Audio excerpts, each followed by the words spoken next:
It's the Friday edition of the AM show on Joy News. Good morning, and I hope your week is off to a great end. Welcome aboard.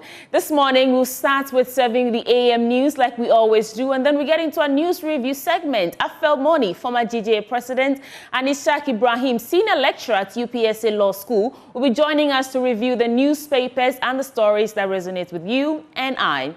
And then our big stories will come your way this morning. We'll bring you a conversation with Professor Richmond Ni Okanyayiti, the head of the Department of Population, Reproductive and Family Health, on how important it is for human feeding, how important feeding is for human development, particularly for our children. You want to stay with us for that conversation, as well as some big surprises coming your way this morning. You know we are your election headquarters. I'll tell you all about it in a bit. But folks, welcome aboard the AM show. Let's get into the AM news now.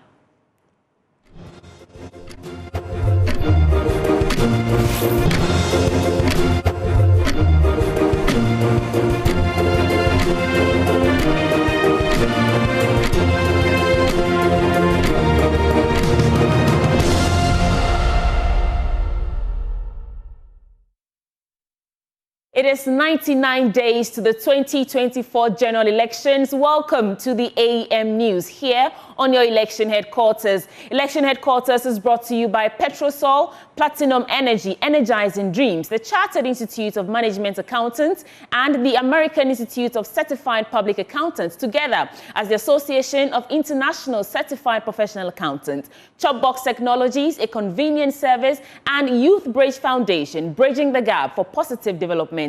In our first story this morning, with just 99 days until this year's general elections, stakeholders are united in urging the protection of journalists as they cover election-related stories. This concern took center stage at a national dialogue on media freedom organized by the multimedia group right here in Accra. The event gathered key stakeholders, to discuss threats faced by media practitioners and explore ways to curb these risks as the election approaches. Carlos Caloni has a wrap of the event. Organized by Multimedia Group Limited in collaboration with Denmark's Ministry of Foreign Affairs and CDD Ghana, the National Dialogue on Press Freedom in Accra, themed Defending Media Freedom, brought together key players from Ghana's media, the diplomatic community, civil society, political parties, and security agencies. Several panelists emphasized the crucial role of the press in elections and why there is the need to safeguard their right. Deputy Danish Ambassador to Ghana, Vibeke Holm Pedersen, stressed the importance of a free press to democracy, but expressed concern over Ghana's decline on media freedom ranking. We all know the challenges which has faced the media and the journalists in Ghana in recent years, leading to a drop of 30 rankings on the World Media Press Freedom Index in 2021, where Ghana declined from a 30th position to number 60. In the African ranking, Ghana fell from number 3 to number 13. I think everybody can agree that this development must be reversed. The government of Ghana did, during the Universal Periodic Review in the UN in 2023, support the recommendation put forward that Ghana should develop a national action plan to prevent attacks on journalists and to promote media freedom. Ghana has strongly shown its commitment to press freedom. Developing this action plan would further strengthen this commitment. Director of Elections at the Electoral Commission, Benjamin Bano Bio, emphasized that the media plays an essential role in ensuring credible elections, underscoring the urgent need for journalists to be protected during the electoral process. The media is indispensable in our quest to ensure successful election. As a commission, we consider the media as one of our critical stakeholders, and therefore the media must be protected to enable them to perform their duties professionally. Representatives from the NDC, CPP, and Movement for Change emphasized the critical need to protect media freedom as the elections approach. Meanwhile, NCCE chairperson Kathleen Addy raised concerns about disinformation and urged the media to actively combat it. On disinformation, misinformation, and fake news, especially in the context of politics and elections this year, We have already seen it. And some of the perpetrators will stand on this very spot that I'm standing and condemn others. Yet they have machines set up to churn out fake news, disinformation, and misinformation in their bid to get power. Misinformation, disinformation, and fake news is a threat, not just to the democracy, but to the very existence. It's an existential threat to our state. And if we do not manage disinformation and misinformation well, we will find ourselves in a place that we don't want to be. In his keynote address, Inspector General of Police Dr. George Akufo-Dampare urged the media to refrain from declaring election result and to ensure that post-election reporting does not incite tensions. The responsibility for declaring election results rests with the EC. So let's respect that. Because when results are declared wrongly from the wrong source and it becomes multiple in the environment, it is in itself a disinformation and misinformation, this time round not created by anybody, but we the carriers. And if you're able to do that for these elections, even if God called me to glory and nobody attend my funeral, I'll be happy. So whilst we try to report, let us manage it in such a way that the losers will feel respected, the winners will be allowed to be measured in their jubilation. Because at times, we'll be any break, and now the mic I could, and then our person. Dr. Dampare also assured that the Ghana Police Service has plans to support individual journalists and media houses before, during, and after the elections. A lot of education is ongoing, and we are mainstreaming media education and protection of journalists and the media to a level that it is helping us to have a situation where we are gradually getting to a point where journalists are not being attacked by us. We have a lot of work to do in that angle. We want to assure you today that we'll continue improving so that a day will come, because it's one of the measures we are using to determine whether we have truly become the best institution in the country and a reference point for the rest of the world. So we does not take that of mainstreaming, this sense of protection of journalism and the media, we don't take it for granted. The dialogue also featured a panel discussion where participants from various sectors emphasized the importance of responsible journalism. For Joy News, Carlos Caloni, Accra. Leader of the Movement for Change, Alan Kyerematen, has kicked off a vigorous meet and greet campaign across several key areas in Accra, using the opportunity to engage directly with the people, listening to their concerns and sharing his plan to transform the nation. Mr. Kyerematen reiterated his commitment to job creation, which he described as a major issue for his future government, and that is what they will tackle. Kenejesi was there and reports. Alan Kyerematen at the meet and greet emphasized the need to address the country's economic challenges. The former trade minister acknowledged the struggle many Ghanaians go through, particularly in finding stable and meaningful employment, promising an all-inclusive government which will provide equal opportunities for all. Most people are complaining that this winner-takes-all syndrome does not help our country. MPP comes in, and once they get into power, all appointments are reserved for MPP members. If NDC is in power, all appointments are reserved for NDC. It doesn't make sense. The country is for all Ghanaians, not NDC and MPP. So Alan is talking about a government of national unity, where we can mobilize the strengths, the talents of all Ghanaians.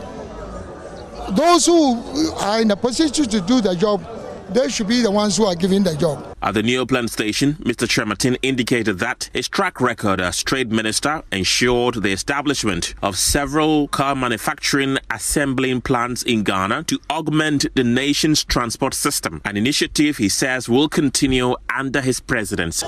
The fact that when I was Minister for Trade and Industry, I was able to introduce a new policy to assemble vehicles, including buses, including articulated trucks in Ghana. It means that if I become president, I can improve the fleet for the transport sector. And what is even more interesting is that I'll make sure that government provides seed money and funding for drivers to own their own fleet on a work and pay basis. The meet and greet campaign, which took Alan Chermatin to Mamobi, Nima, Newtown, Tiptoe Lane and Neoplan Station, is part of a broader strategy by the Movement for Change to connect with voters at the grassroots, ensuring their concerns are directly reflected in the party's policies.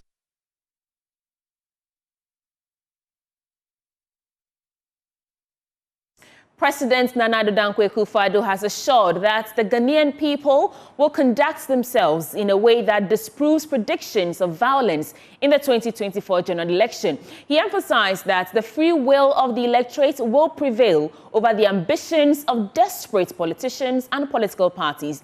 The president also reaffirmed his commitment to stepping down peacefully, just as he assumed office, dismissing any allegations of potential rigging by his government or the NPP. Nana Ojima attended the 13th Biennial Conference of the Methodist Church, where the president made these remarks and has filed this report.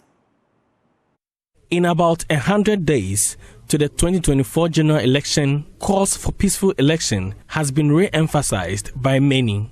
Presiding Bishop of the Methodist Church, Reverend Dr. Paul Boafo, laid some emphasis on the need for all political actors to play their roles for a transparent and peaceful elections. My humble advice is that the electorate must be resolute to elect those who will address the needs of Ghanaians. Let us do away with selfish candidates who will only be interested in their well-being. In an address, President Akufo-Addo emphasized his obligation to ensure a peaceful and transparent election. He counts on the security agencies to play their role in ensuring the fruition of the objective.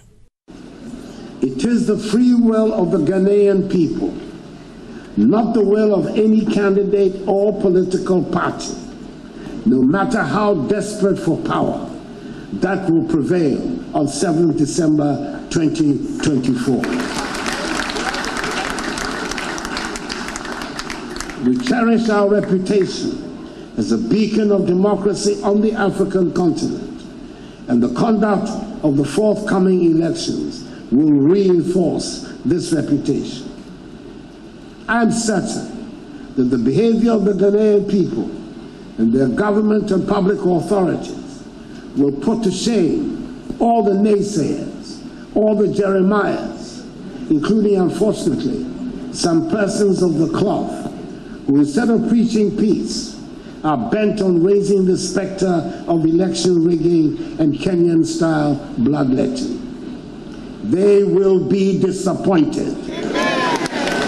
The president insisted the ruling party remains democratic with no intentions to rig the elections, indicating the party's track record will win them power for another term. As far as the ruling MPP party is concerned, a party born from the noble Dankwa Dombo Busia political tradition, which spearheaded the national resistance to authoritarian one-party rule in Ghana in the First Republic. Rigging is not part of our DNA. The ingredients for our success in the 2024 elections will be the party's record in government these last 8 years and the exciting vision for Ghana's future outlined by our excellent presidential candidate, the Vice President, Alhaji Dr. Mahamadou Bawumia. whom the opposition leader is afraid to debate. I came out of a peaceful election, and I will leave in a peaceful election. Meanwhile, the president is touting his achievements in the last 8 years, claiming he has not betrayed the mandate conferred by the electorate. That in all modesty, I am exceedingly proud of my record in office and the considerable achievements that have been recorded in all sectors of national life these last 7.5 years. The president is calling for similar support granted him for his successor. For Joy News, Nana Yachima, Kumasi.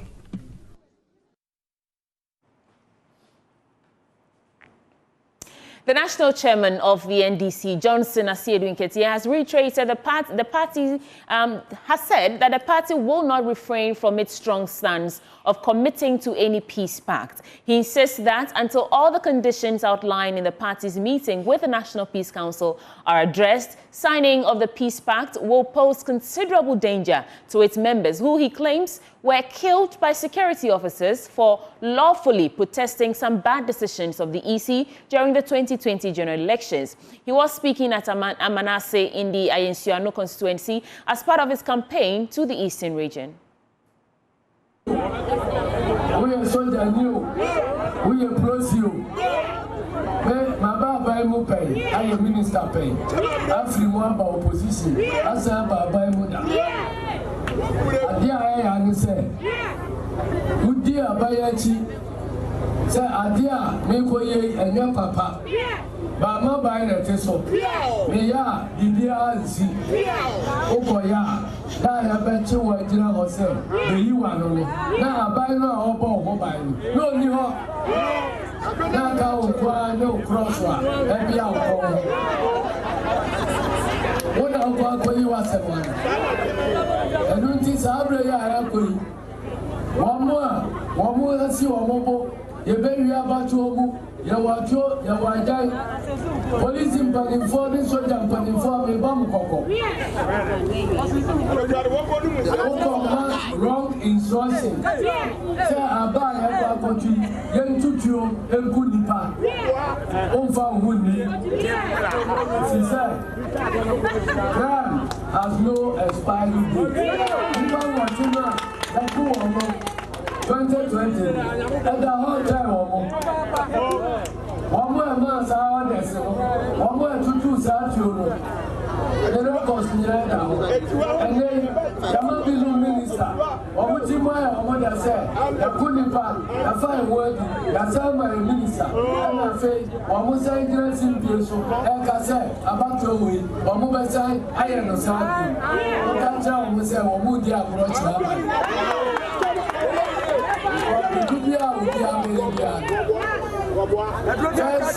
is not a fool.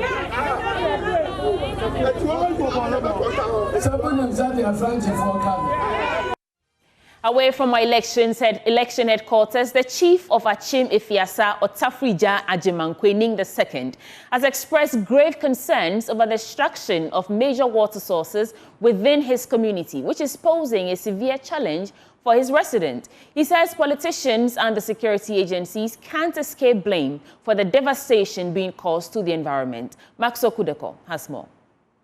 The chief of Achim Efiasa, Otafrija Ajimankwening II, expressed worry over the destruction of the Ekruso, Jetibi, Okofo, Boshenso, Brim, and other river bodies, which has forced residents to rely on sachet water. He, however, criticized successive governments for failing to fulfill its responsibility to protect these vital national resources and the environment at large. He also called on corporate organizations operating within these communities to prioritize the development of social responsibility alongside their financial goals.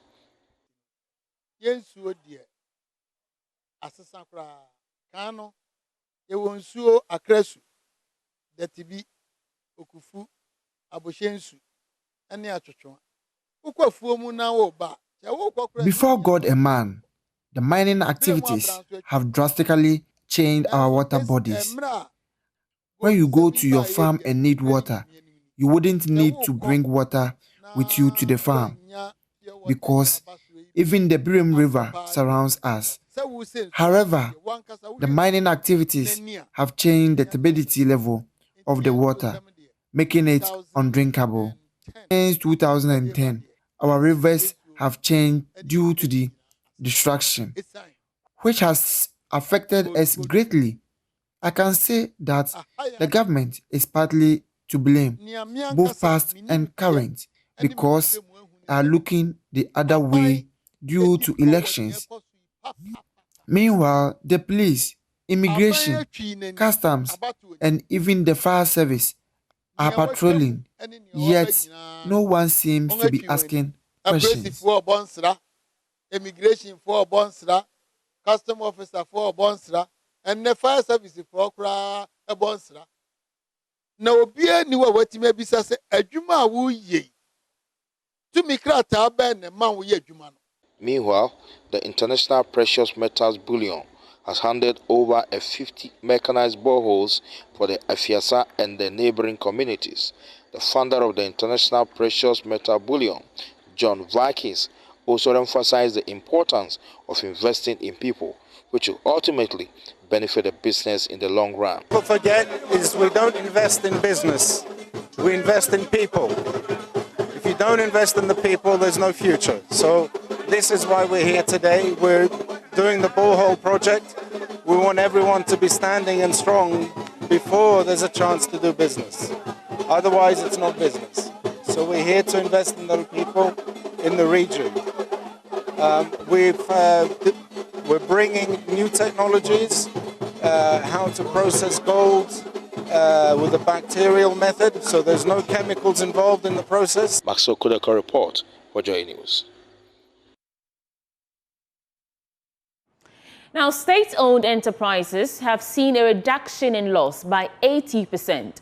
According to a 2023 state ownership report by the State Interest and Governance Authority, that is SIGA, losses recorded reduced to 2.5 million Ghana cedis in 2023 compared to the 14.4 million recorded in 2022. Director General of SIGA, John Boedu, speaking at the press launch of the report, indicated the importance of the timelines of the report and the need to ensure companies are complying and filing their reports. Worth noting that the Auditors General reported, that's 2023 reports, reported a 46% reduction in irregularities and infractions in specified entity space in the 2023 audited accounts of public boards, corporations, and other statutory institutions. SIGA will work with Auditor General, Internal Audit Agency, the boards and management of SEs to improve on compliance. And it must be noted that what is gratifying in this report by the Auditor General is that even the 46% reduction in the infractions, 90% of the infractions are recoverable. Business updates coming up next.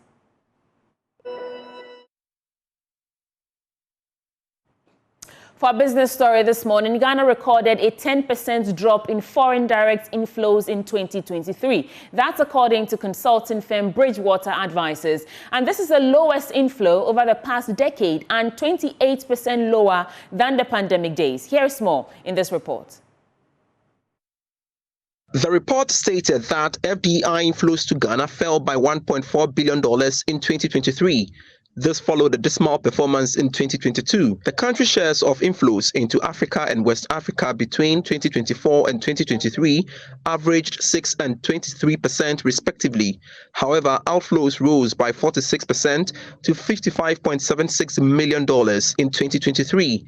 In half year 2024, Ghana estimated FDI components out of total registered investment was $186.16 million, with 69 registered projects predominantly into manufacturing, about 81% of investment value. Meanwhile, Ghana remained second in West Africa after Nigeria in the volume of greenfield investment projects. The nation has a decade of average of 36 projects compared to Nigeria's 56 projects.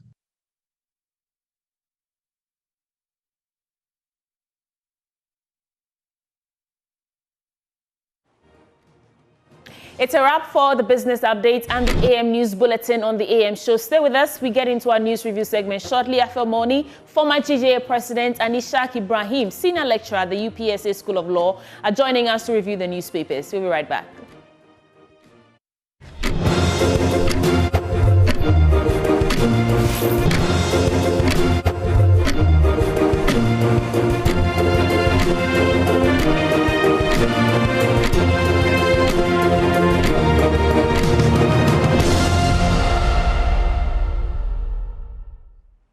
You're watching the AM show. My name is Sweetie Abochi, and this is the news review segment. And my guest joining me this morning is Ishaq Ibrahim, a senior lecturer at UPSA Law School, as well as Afel Moni, but he'll join us later in the course of the conversation. Welcome aboard the AM show, Mr. Ishaq. Good morning to you, and good morning to your viewers. Great. So before we get into the newspapers, I'll give you a minute or two to reflect on any issue that's on top of your mind. What's on your mind this morning? Yes, I think the most important issue that is on my mind is access to legal justice. So it's always a problem in so many countries because access to justice is quite an expensive area. So we have a clinic in the UPSA.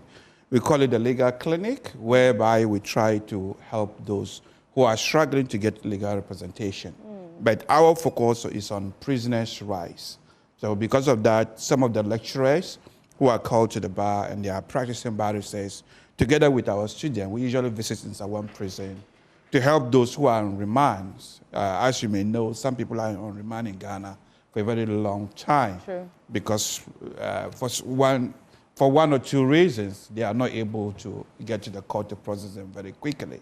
So it's in that respect that we really have passion for it. The clinic is helping us, and then we are asking for more volunteer lawyers to come and help us. How long has the clinic run? At least for the past 2 years. Okay. And we've been working in conjunction with the American Embassy and University of California. Okay. Yes. Congratulations. Yeah, thank you. Yeah. Okay, so let's get into the newspapers. I'll start with the Daily Graphic. On the front page, 2 carjackers jailed 80 years, 3 others also sentenced. Cape Coast ready for biggest ever Fetu Afashe. Provide funding sources for promises, according to Chachuchikata, and he's telling political parties to do that. And government releases 700 million Ghana cedis bailout funds to pay defunct financial institution customers. I want to start there because this is important to a lot of people. I don't know what you think about it, Prof. Let me read a bit of the story and then we discuss. So the Ministry of Finance has processed the release of the first tranche of 700 million Ghana cedis of the additional 1.5 billion Ghana cedi bailout funds for customers of defunct financial institutions. And the bailout would enable the Securities and Exchange Commission to pay customers of the defunct companies, including Black Sheep Fund Management Limited. And this came up in addressing the media at its monthly economic updates yesterday. The Minister of Finance, Dr. Mena, was the one saying that. And he said he had instructed the Comptroller and Accountant General to release the funds to mitigate the stress on affected persons. Is this this comes as good news to most people? Obviously, it's a welcome news. Myself, I was a victim with the GN Bank when it collapsed. Some people are struggling to live on. And because of the mismanagement, either by banks, executives, or whichever way, they were severely affected. So news of this nature will be welcoming to citizens who are still struggling for the effects of those collapsed banks. And if government is actually taking this initiative to provide some sort of refund for the lost funds, then that should be a welcome news. One other thing that stood out for me from that presser yesterday was the total debt as it stands now. So Ghana owes 761.1 billion Ghana cedis. How did we get here? And how do we even get out of it, Prof? Yes, so it's, I'm not an expert in the banking sector. I'm just reflecting on the issue. Yes. Nevertheless, it's quite a huge sums of money. I'm not really sure the total initiative government wants to take, but I believe if we take these first steps and continue that particular way, it will get to a point that people will really be properly cushioned from the effects of those things. So I'm not really averse in that particular area, but I think starting this way will be in the right direction. Okay, let's do some other stories. 2 carjackers jailed 80 years, 3 others also sentenced. In February last year, the police in a statement announced the arrest of some suspects over alleged involvement in a series of carjacking, robbery and murder incidents across 3 regions of the country. And they've been arrested, prosecuted and jailed. I like that. Cape Coast ready for biggest ever Fetu Afashe. Let me come to the story about Chachu Chikata and what he's telling our political party actors. Provide funding sources for promises. And I know we saw, 3 manifestos so far. We have the Great Transformational Plan. We have To Lead is to Serve from the camp of the NPP. And we have Resetting Ghana, Jobs, Accountability and Prosperity. And when you look through the promises that these political parties and flag bearers are, putting forward, it doesn't come with how they intend to fund these elaborate and ambitious projects and initiatives that they are proposing. Okay. And so let me get a bit into the story and then we will discuss. A renowned lawyer and statesman, Chachu Chikata, has challenged the electorate to demand from political parties how they intend to fund the lofty promises in their manifestos when they win power in this year's election. Delivering a lecture at the Leadership Dialogue Series in Accra yesterday, Mr. Chikata said, looking at the country's current economic challenges, it was, quote, what I'm interested in is some discussion of the resources that are going to be potentially available to the nation and how the resources will be mobilized to implement the promises in the manifestos. I will be interested in the realism of the promises based on the potential resources, he said. But before we get into the story, let me introduce our second guest for this morning, Mr. Afelmoni. Thank you so much for joining us. It's a pleasure to be here. Yeah. I know you were you at the Media Freedom Dialogue yesterday? I was at another function at the same time, the book launch of the NFC chairman. Okay. Okay. Okay. I'm monitoring my way to the bench. Yeah. I mean, I spoke with you on Zoom yesterday, and some of the things you said were very insightful, and how we can, fix the gap, close the gap between that decline from 30 all the way to 62. It's worrying. But what's on your mind? And then we get into the stories. 100 days from today, His Excellency the Vice President, Dr. Baumia, and the ex-President, John Dramani Mahama, will have a date with destiny. Certainly one of them will win. And as believers, the Bible teaches us in Daniel 2:21, that's the Lord changes times and seasons, and it is He alone who instills or distills kings or leaders. So our prayer should be that will be done, because one of them certainly will emerge as the next president of the Republic of Ghana. And there's nothing we can do to change what God has destined for this country. Former GGA president there, Afelmoni, dropping some quotations on us this morning. I like that. So we just read a story about Chachu Chikata saying that electorate should probe or ask these flag bearers to tell us how they intend to fund these promises. I'll go to Mr. Ishaku and then I'll come back to you, Mr. Moni. What do you make of this story or this call on electorate to probe the manifestos in terms of funding? Yes, I think the call is in the right direction. An informed electorate will be able to make the right decision. I mean, since 1957, we had independence. There had always been promises that had been made by various parties. And even at the primaries, one of the problems of our electorate is usually that they are not well informed, or they don't even know the role they must be playing in trying to scrutinize some of these manifestos. Some of them, these manifestos, if you look at them, yes, a lot of promise has been made. And are they really deliverable? And even sometimes the way they explain it, you can take it from the way some of the flag bearers explain some of the items that are in their manifesto. You ask yourself, do they themselves really understand their own manifestos? Like what? A good example would be, I've listened to the former president, John Dramani Mahama, explaining the 24 hours economy, for example, where he said, within the 24 hours economy, 9 clubs will be open 24/7. You ask yourself, does the vice president, the former president really know what a 9 club is? Even the name 9 would have given you a clue for you to know that it is something meant for the night. Is it that it is something meant for the night? But, Prof, it wouldn't be the first time, we wouldn't be the first, country to be doing this. Elsewhere, other places in European... No, I'm not saying there's no 24 hours have, economy. Yeah, no, Let's get I'm this. talking about the 9 clubs or clubs running in the daytime. A 9 club will be open 24 hours. Yes, which means during the day you can go to the nightclub. Then that's not a 9 club, that's just a club. But the moment you put the word 9 club in it, and again he said hotels will be open 24 hours. If I'm the electorate, I'll ask myself, is this a business decision or a government decision to decide how the private sector operates? So what a government would probably do is to enable the private sector to strive to the extent that the private individual is struggling to get more hands. In that case, you will be open for extended hours, and eventually you will be opening 24/7 because there are more customers to serve. It is not for government to tell you how the private sector will really operate. It will be a business decision for them. So me as an electorate, I'll try to find out. When they say there will be 24 hours economy, what exactly do they mean? They mean... And some of the hotels are already opening 24/7. Hours, yeah. Hospitals are opening. But there are other areas. Can we really benefit from them opening 24/7? Look at Ministry of Finance or Ministry of Education.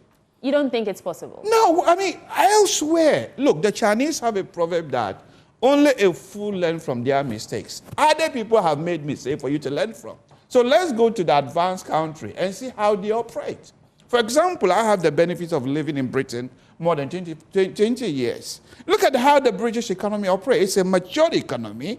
Yes, the hotel sector and other sector, hospital, are very vibrant in the night because there's a need for them. Those that are not vibrant at night, those that have to even operate in a more secured environment. But Prof, what I'm thinking is that 24-hour economy policy or proposal is a business model. And according to what the former president says, 1 job, 3 people, 3 shifts, right? So it means that at every point, even if you take factory workers, for example, the same factory job, 3 people come in round the clock to do the same job. It means they're earning salaries.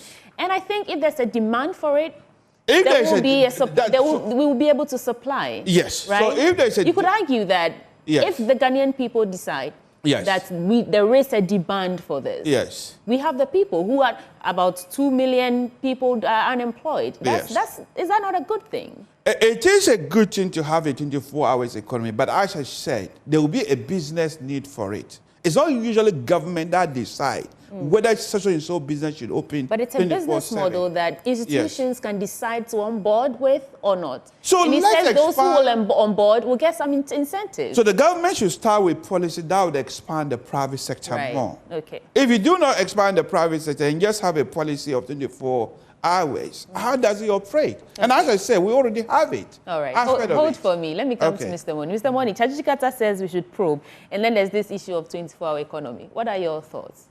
I think the media community have a foremost responsibility to probe more than ever before all the promises made by politicians. Instead, journalism is about asking questions. And ours is to ask all the questions on behalf of the consumers of media content so that they can make informed choices, especially at the polls. most often we allow politicians, or what we do is to amplify or parrot what they say without scrutinizing their promises. We all know the circumstances economically in which we find ourselves. So if a politician promises the moon or heaven,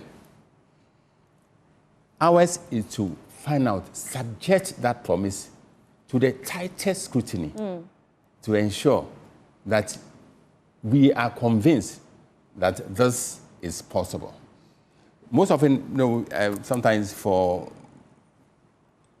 whatever reasons, some journalists are in there to dance to the tune of politicians. Others, others will do their own thing without. Others are in for the wrong reasons, because the entry point of journalism is so loose. There's massive invasion by all kinds of people with all kinds of motives. Right. But this is the time for us more than ever before. As I said, we have 100 days for us to decide who has the best fit to lead this nation. So between now and the D-Day, we should be asking the right questions than ever before. Yeah. Ask the questions, probing questions, and not leading questions. We saw what happened at the media encounter by the vice president. Some journalists went there to advertise their mediocrity. Others went there to... I saw some comments on Twitter X, and they said, why are journalists clapping when the vice president said some things? We should not be clapping. Should we not be clapping at some of the things? No, that is totally alien. Really? Alien to our profession, totally alien. It's even a high treason, act of high treason for journalists. But I think it was the party... okay, so the group that came with the party. The group. Okay. And why they were even there is another question. Why they were even allowed.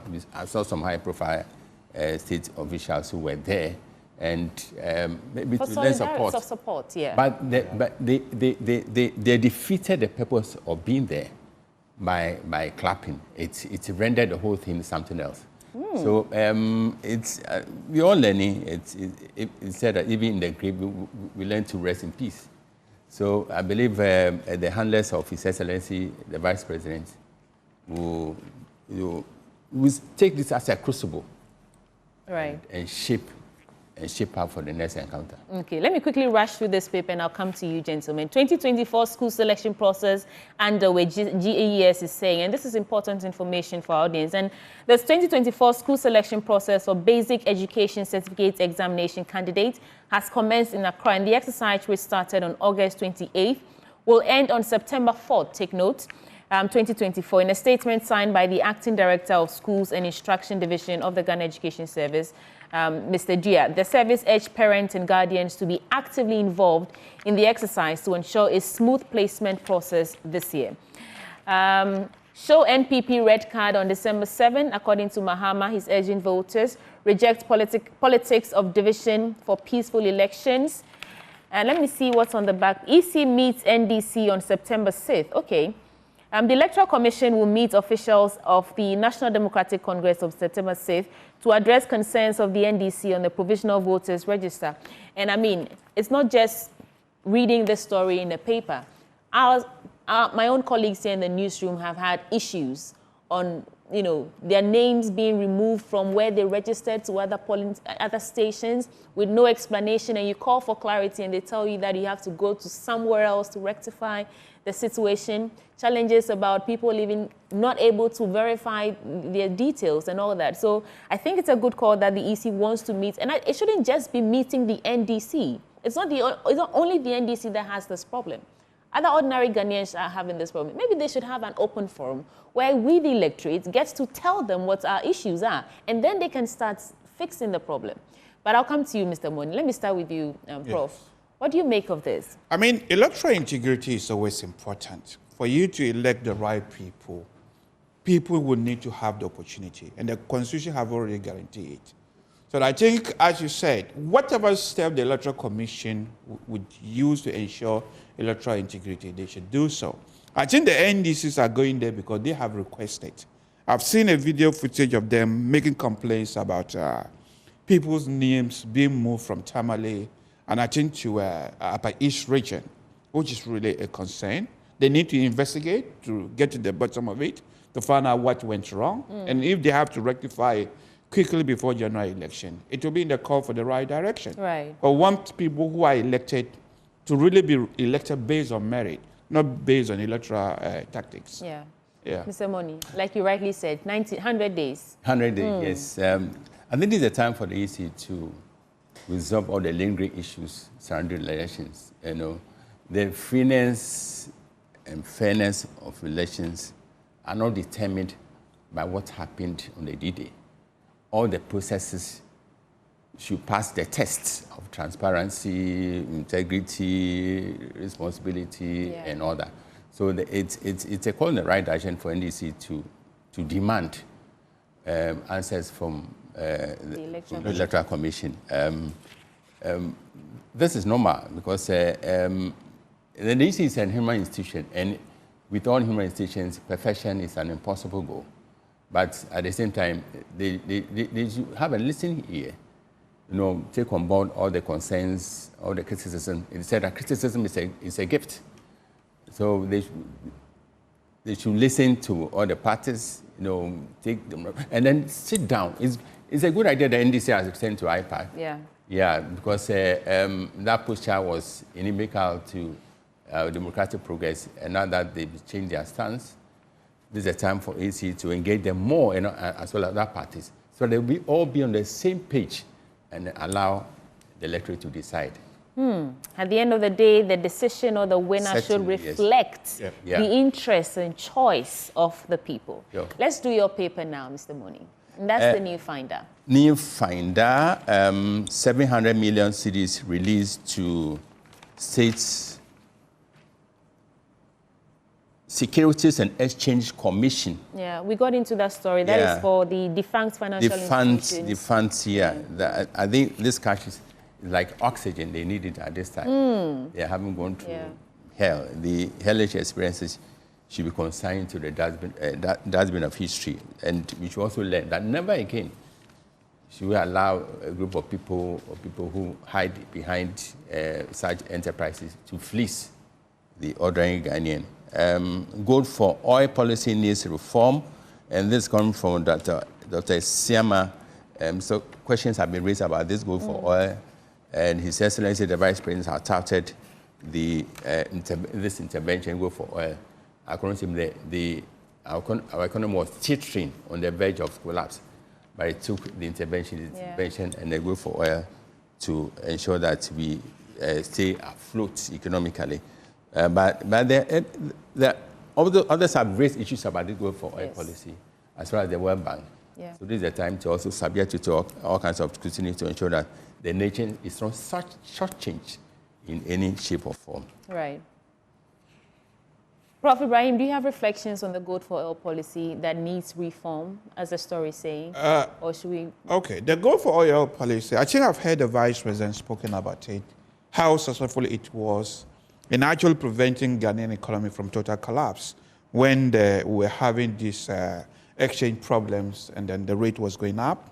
And I think they also experimented with MTN, tried to send dividends to their shareholders abroad. I think it is, as he said, it's a new thing. It's not even written in the textbooks. It's actually laudable, but if there are deficiencies surrounding it and we can strengthen it, yes, we can use it as part of our tools in tackling the exchange problems. Okay. But I don't really know from that story what is really wrong with it. The former second deputy governor of the Bank of Ghana, Dr. Johnson Isiema, the story says, has voiced strong concerns about the transparency and efficacy of the gold for oil program.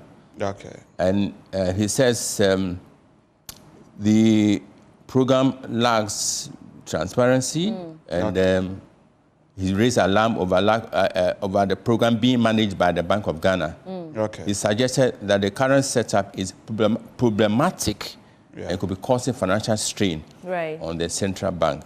These are his concerns. So it needs some reform. Yeah, so what he's saying is that there's not really actually wrong with, something wrong with that policy, but he's calling for transparency the way it is done. And transparency, I think those people who propose it, we want transparency around it, especially if it is really, really working. It should be a welcome intervention. Okay. Yes. Mr. Wayne, let's do one more story in your paper, and I'll go to Prof. There's a special feature in honor of Pastor Mensa Otel, who is celebrating his 65th birthday. He's done his bit. He's led as a shepherd. He's led a flock to the best of his ability, and powered by the Holy Spirit. And happy birthday to him. Happy birthday to Pastor Mensa Otel. May you continue to shine in the vineyard. May you continue to lead many people from darkness to light. Happy birthday, Pastor Mensa Otel. Yes. Prof, let's get into your paper now. Okay. Let me say something briefly about Pastor Mensa Otel. Even though I'm a Muslim, I've always been inspired when I hear him talk. He say that I think his talks are not just preaching to Christians. It's almost having an audience. Yeah, he's an inspirational speaker. Yes, very, very, very inspirational. Yes, so I really enjoy his teachings. And most of it is motivational speaking. Yeah. How we can become better people. Yeah. So at least, yes. Okay. I think in the front page we have rigging not part of MPP. Is that the daily statement? Yes, the daily statement. Yes. So rigging not part of MPP, President assured free, fair elections. Kwawu reaffirms loyalty to MPP. NAPO questions Mohammed job promises. Processes begin for 2024 school selection. If you go inside, I think it elaborates the stories further. Then headquarters pledge support for Bawumia. I believe it's the KIA group. Yeah. And Tanzania Education Ministry allows the National Service Authority. We can do one interesting story there. Okay. Okay, maybe I will pick the headquarters pledge for support for Bawumia. Okay, so shall I read further? Yeah. Female headquarters, popularly known as KIAs, who are beneficiaries of the KIA Empowerment Program, have pledged their support for the Vice President Mahamudu Bawumia in the upcoming December elections. During the third cohort graduation ceremony in Accra yesterday, the KIA cited Dr. Bawumia's commitment to welfare and tangible benefit they had already begun to experience under his leadership. Okay. Yes. Was that project a government initiative or it's a NPP Bawumia initiative? I'm just asking. Well, no, I know the answer. It's just... I think he and the MPP, they are one and the same, isn't it? So they are in government, the MPP is in government. And I think the achievements of government can be attributed to him as being a member of the government. So in a way, the headquarters are more or less pledging their support as a form of gratitude for what has been provided for them. I remember there was also accommodation commission at Medina. And yes. That's the KIA support empowerment program. Yes. So supporting members, it's by way of comment, I think supporting vulnerable members who are part of our society is always the most laudable thing to do. It's natural that as we develop, we do not leave other people's behind. But I think a long-time program would be to stop them coming in the first place. I'm from that part of the country in northern Ghana. It's always, it always baffles me. Whereas if you come to the capital, you see members of your communities carrying other people's load when they could actually be in school, when other things would be. I think so long-term initiative would be how to really get them to go to schools. And I think, again, you would tie it to the free senior high school, because when you ask some of them the stories as to why they came to Accra in the first place, it's like lack of help back home. There's no help, or they are more or less, families are copying other people who have gone to Accra and Kumasi and become successful in bringing some goodies home. So I think government initiative, the free senior high school is already a good initiative. Maybe our next step will be to educate families. You see that? Even though I know it's a current trend, it's not just Ghana. People are moving to other better places. Throughout the world, they're coming in search of greener pastures. And so if there are institutions or if there are activities to engage them that will be profitable for them to make some ends meet, then they wouldn't be trooping down here for... That's right, yes. And that's maybe we need to actually restructure the economy. Going forward, everything shouldn't be in the capital and Kumasi. Yes, and that is why the creation of these new regions actually send more benefits. So everything is concentrated in Accra and Kumasi. It's really a problem for so many people. Okay. Mr. Moni, final reflections on that story. And I have to do one last story here and then we go. There's a story which quotes the executive assistant to the CEO of the National Service Scheme, commenting on Bamian's media encounter. Oh, okay. We've heard all sides to that story, and one side has it that it was an opportunity for his Excellency Vice President to showcase his admirable intellectual depth and remarkable foresight and possibility mindset in facing the challenges of this country. And on the flip side, others see him as failing a crunch test when he made the media, fumbling when he shouldn't have fumbled. And the impression was that he was ill-prepared for this major media encounter, given his background or his accolade as a messiah whiskey. Economic whiskey. Did you think same? Did you think that it was a failure or that he was ill-prepared? I'm inclined to believe that, like a typical headmaster's report, Wordama could do better. More room for improvement. More room.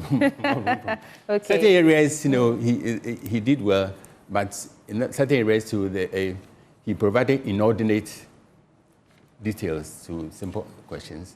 Was hedging here and there. Yeah, he also, you could see that he didn't even anticipate certain questions. And in this game, the number one factor is anticipation. You should anticipate the questions and do justice to the questions. Yeah. But it came out that some of the questions were not anticipated, and he had difficulties in handling them. And to quote one Landers, he says, "The naked truth is better than well-dressed lie." The naked truth is better than well-dressed lie. That will be the highlights for my entire week. Let me do this important health story, and then I'll come to you for your final words. So 8 confirmed cases of measles in the Volta region cause for worry, Mr. Jokoto. And I think that is why, this is important. The Volta region has recorded 8 confirmed cases of measles this year. Although this is below the epidemic threshold, it is cause for worry, the Regional Deputy Director of Health in charge of Public Health, Dr. Kwesi Nanu Jokoto, is saying. And he said sustained efforts were needed to strengthen immunization programs in the region and increase and sustain demand for both routine and childhood immunization and COVID-19 vaccination.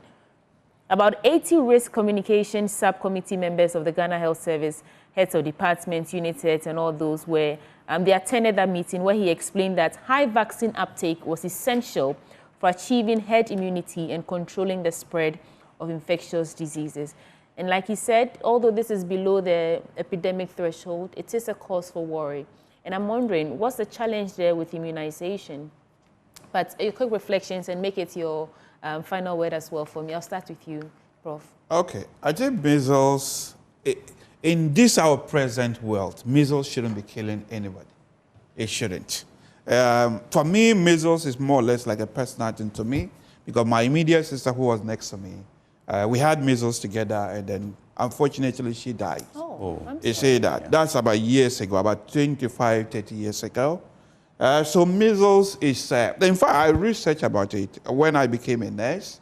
You just see that measles, the cost of even cure is quite low. So it shouldn't be killing people. I think the rural areas and some countries, we are very happy that we're in Ghana. I think somewhere in Afghanistan, some parts of Pakistan, some people are even against immunization. So I think with, when you see those places, maybe it's a rural area where accessing health services is really a problem. Yeah. And I think the Ghana Health Services should do very well to nip the problem in the bud before it emerges, even though it's below the epidemic threshold. But we shouldn't leave any room for any mistakes at all. Right. Health services should get there immediately. Thank you so much. Yeah. Mr. Moni, yesterday the head of state, His Excellency Nana Addo Dankwa Akufo-Addo, made a profound statement in Kumasi. Yes.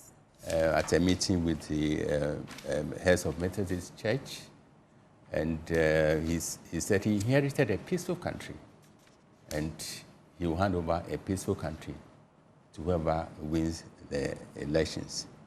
I think this demands lots of reflective thinking, because what shall it profit this nation if at the end of the election we are engulfed in violence?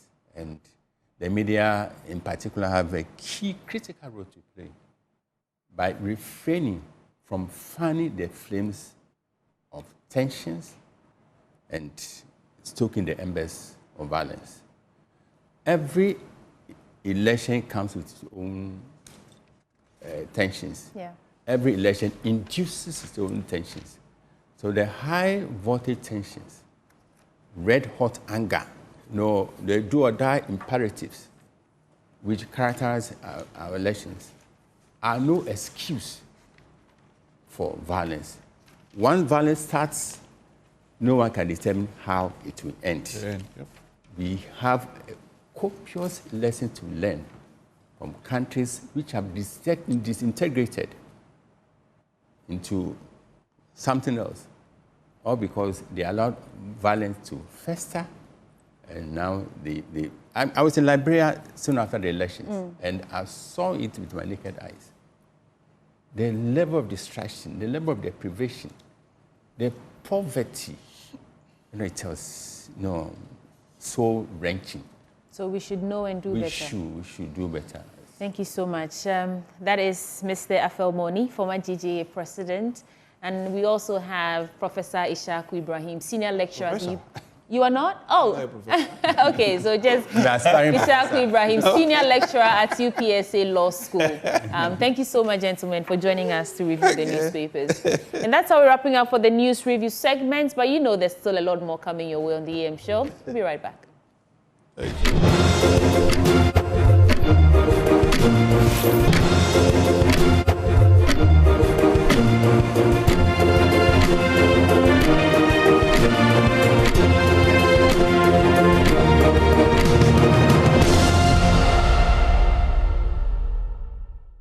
If you take the top 20 causes of death, and this is for 2022, 9 are nutrition or diet related. Indeed, nutrition transition is one of the key reasons that can explain why our diet has become one of the leading causes of death. This nutrition transition, let me explain it in just 2 parts. Firstly, what is happening is that we are eating too much and too frequently highly processed foods. And the food ingredients that we need to be limiting in our diets, particularly sugar, salt, oil.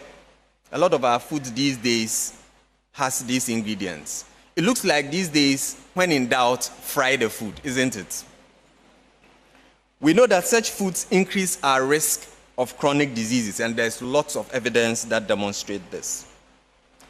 Secondly, we are eating too little of the foods that we need to be eating more of and more frequently. So fruits, vegetables, whole grains, legumes, these are the ones that we should be eating more of.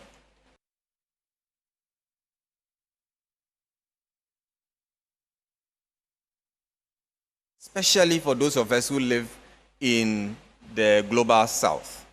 And here are the reasons why. Appropriate child feeding is equivalent to investing in the child's human capital. So it's more than just putting food in their mouth. This human capital translates into the ability of children to survive. We live in the part of the world where infectious disease is a major challenge, and the diet is critical to help them survive this. Also, optimal feeding enables children beyond surviving to thrive and to be productive and reach their God-given potential. Now, the evidence is quite clear. Well-fed children perform better in terms of their physical growth. They experience lower risk of infections. They have enhanced learning potential and therefore perform better in school and are set on a good track for productive adult lives and livelihoods. I had the opportunity to review a document that the UNICEF published. And this document reported that 181 million children around the world were living in what we call food poverty. This simply means that the quality of their diets were poor. In Ghana, it is sad to know that 70% of Ghanaian children were classified as food poor. Now, young children have rights like us adults. They deserve and must be accorded the right to appropriate nutrition. Another reason to optimize child feeding is the rather high penalty for not doing so. In 2016, the National Development Planning Commission published a report on the cost of hunger in Ghana. The report indicated that suboptimal nutrition of young children was associated with 1.3 million clinical episodes of illness, and this cost the nation 360 million Ghana cedis at the time. So this is money we are losing because of poor nutrition. 10% of all school repetitions was also attributed to malnutrition, and then this was costed at 15 million Ghana cedis. Now, the worst part of it is this one. In 2012, we lost almost 5 billion Ghana cedis, the equivalent of 3 billion United States dollars, which represents 6.4% of our GDP. I think, and I'm sure you would agree with me, that this is too high a penalty that we must do everything that we can to avoid paying. Let me illustrate it with one very key study that was done very early in the 60s in Guatemala. This was among a cohort of young children from 4 villages who were put into 2 groups in an experiment, where one group was fed a high nutritious supplement, and the other was giving something else that provided them just calories. Now, over time, they tracked them, and some even into the early 2000s, over many years. And they found that those who received the nutritious supplement, they performed better on mental exercises and reading comprehension. And their performance was even better if they had longer exposure to the food supplement. Now, when they had grown and become adults, they were also earning significantly higher wages than the comparison group. There is even indication that they may be working more efficiently because they were spending less duration to be able to get the income that they were obtaining. Now, if you look at the females among them, they also gave birth to children who were taller, about 1.3 centimeters taller on average than the comparison group, indicating the benefit for the next. We also conducted an experiment where we exposed children to an integrated intervention that included giving them chickens so that they can have a poultry with opportunity to produce eggs. They also had a home garden. We supported them with nutrition education and enhanced the health system in the community. Altogether, this study resulted in significantly improved growth in those who were exposed to the intervention.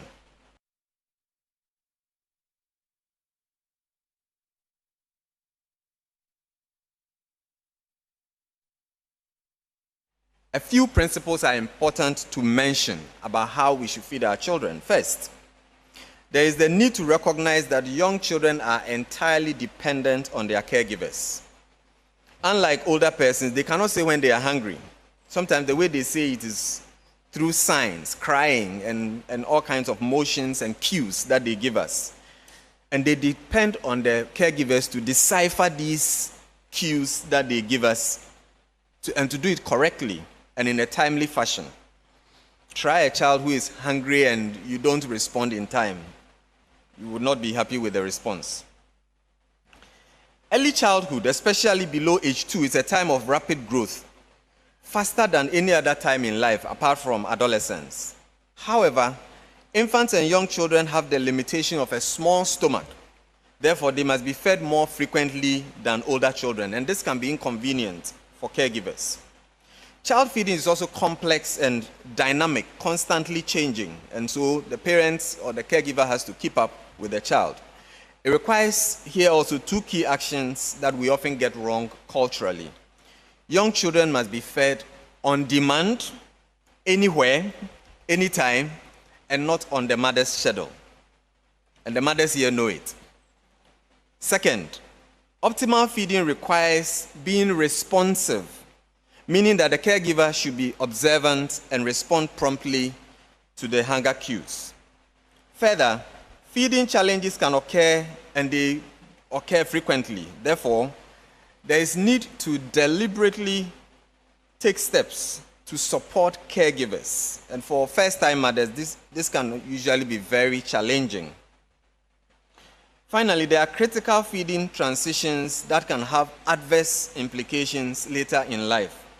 If a child associates a particular feeding approach with trauma, this can alter the way they eat later on in life. And that's why things like forced feeding should not be encouraged.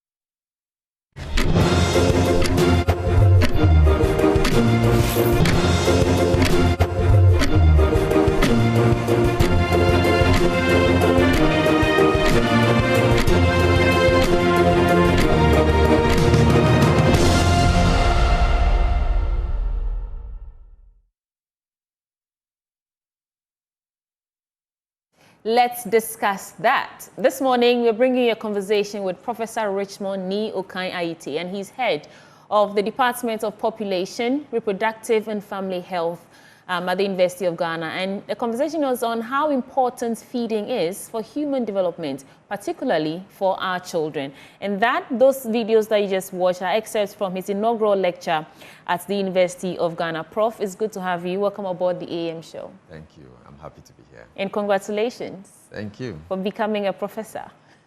Actually, I've been a professor for a while. So okay. A lot of people think it just happened. No. Well, that's the understanding of an inaugural lecture. So what happened?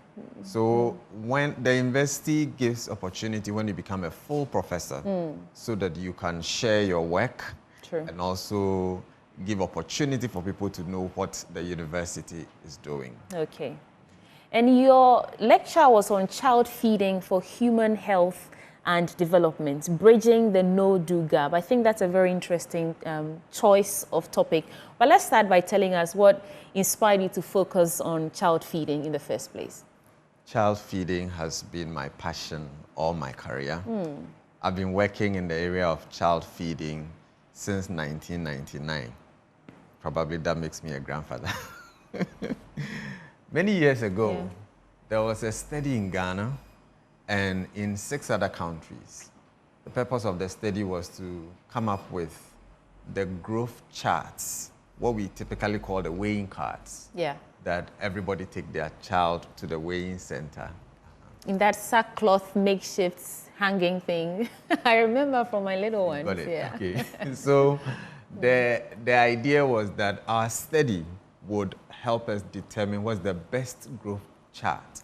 That's where I started my career, working on that project. So that sort of defined what I do.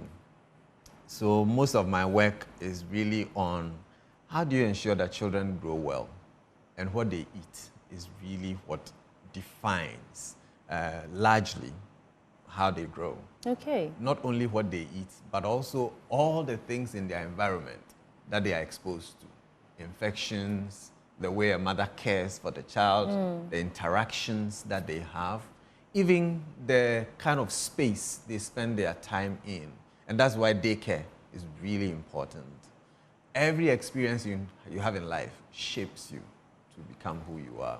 So let's talk about it then. How really is child feeding related to human development? And maybe you can also elaborate some of the things I took note of in your lecture. You said young children have a smaller stomach and should be fed more often or more frequently. So how important is feeding related to human development, and what really should we be taking note of? I would say probably two main things. One is the fact that children have a right to optimal diet and nutrition. What I mean by diet is everything that you eat and how you eat. That's what we mean by diet. And nutrition is what you eat, what it eventually does for your body. Every child has the right to these two things. It may look like it's odd to say that children have a right, because there are some children who don't get optimal diets. In this Ghana that we live in, we are a middle-income country. Yeah.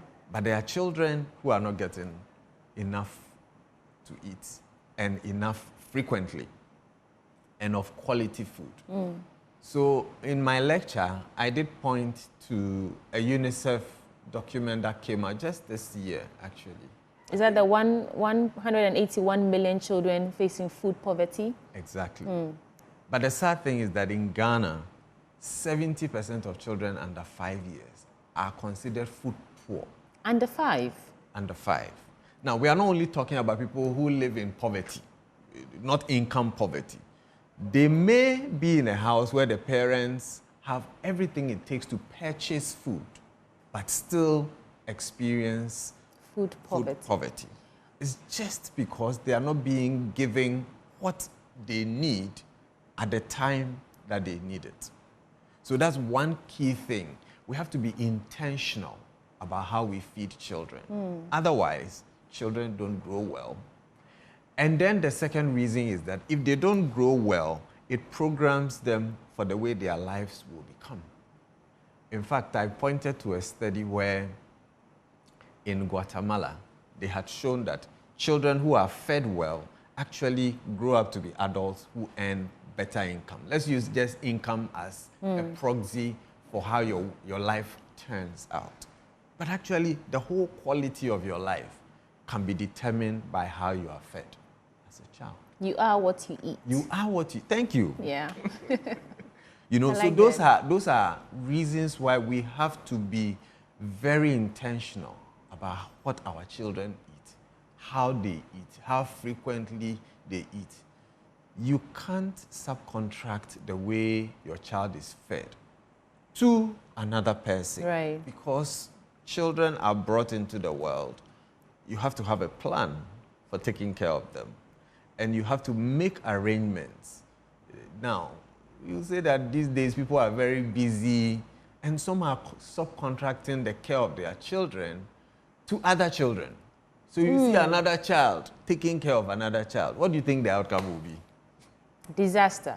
So there is need to be deliberate about how you do it. But what do you see as the most pressing, what's the challenge there, really, in the feeding practices today, particularly in low and middle income societies like we see common here in Ghana? What is the challenge? There are multiple challenges. I'll talk about, again, let me talk about two. First, understand that there are two stages in the feeding of a child. We usually say that the first 2 years of the child's life is a window of opportunity to get it right. If you don't do it right the first 2 years, you sort of like taking away a big opportunity that the child has in building their human capital, what they are going to build, the foundation they are building their life on. Now, part of that is when we breastfeed. Breastfeeding is the foundation of the feeding. And then on top of that, you start introducing other foods. If you get breastfeeding wrong, it's going to be a big crippling effect. Now, what is it about breastfeeding? In fact, I've spent a lot of my life doing breastfeeding work than any other aspect. And you would think, why is a guy working on breastfeeding? I am passionate about breastfeeding because of its power. We know that it has a lot of opportunity that it gives to children. So breastfeeding has to be done, and it has to be done right. One of the key things to do right about breastfeeding is that when a child is born, they should be put to the breast within 1 hour. Within the first hour, you should put the child to the breast. But there are instances where the women cannot produce breast milk, and so they fall on other options to feed those children, those babies who've just come in. If you ask your grandmother or your great-grandmother, this will be shocking to them. Because that is the norm, or used to be the norm. And then as we became more modern, we are changing the way a child should be fed. The default, and I showed in my lecture also, that if you go through all of history, breastfeeding is indicated in all the literature books you would read. Breastfeeding is indicated in the Bible. Breastfeeding is indicated in the Quran. Breastfeeding is literally the way children have been fed over generations. So what's happening now? And so development and societal Because change. you can't go to war with your body if it refuses to produce, or not refuses, it's unable to produce breast milk. I'm staying on this for a bit because I know someone personally who struggled for nearly 3 months. She couldn't produce breast milk. Okay. There's a reason why. Part of the reason is that people think that breastfeeding is a walk in the park. It's not. It's like any good thing you have to invest in. How do you do it well? You want to drive. You have to learn how to drive. It's the same thing. In the past, the way it happened was that your mother or some older person who has learned how to do it will be there to show you the ropes. But these days, you are living in Accra or some big city, you know, doing 2 jobs or whatever it is, and very busy, and then all of a sudden, you've made a baby, and you don't know how to do it. You have to be taught. And that's why the health system is there. We have shown in studies, a colleague of mine did some studies about 20 years ago in Tema. She found that children breastfeed best when you start showing the mother how to do it during pregnancy. And then around the time that they are about to give birth. And then also after birth, and support them through it. So the World Health Organization recommends that breastfeeding is the best way to feed children. But it also says that mothers must be supported to be able to breastfeed. So somebody has to be helping mothers to do it. It's not only the grandmothers, even husbands have to do it. So I'll tell you a story, a personal story. Please, share. When we were going to have my first boy, I had someone who was teaching me and mentoring me for my research in breast milk. For my PhD, I did research on breastfeeding. And so I invited her to my home. She engaged with my wife, with my mother-in-law, who was going to assist my wife when the baby came, and taught them what to expect. And that was not just a one-time encounter. My wife visited her subsequently in her home, and she took my wife through how do you handle the baby when the baby comes? How do you attach the baby to the breast? It doesn't come automatically. How do you ensure that the baby is suckling well? We call that latch. How do you ensure that the mother is sitting and positioned very well? There are all kinds of positions for putting the baby to the breast. You know, so once she got through that training, she was able to do what is needed. Are you saying that in those instances where there's a challenge to breastfeed or to produce breast milk, it's a lack of technical know-how? Those situations actually should be rare, where for one reason or the other, milk is not flowing. But typically, every woman who carries a baby to term should be able to produce breast milk. All right. We usually say that breast milk production starts from the brain. You see the milk coming here, but it starts from the brain. Because there are all kinds of hormones that control it. The breast, the nipple, and the areola area, the dark part, that's just the switch. The baby starts suckling within the first hour of delivery, and it sends a message to the brain, and the brain secretes some hormones that says, put out the breast milk. It's time to flow. It's a very beautiful physiology. Okay. So that's one. Right. I said two things. One is the breastfeeding. You need to do that immediately after birth or within 1 hour, and you need to give only breast milk up to 6 months.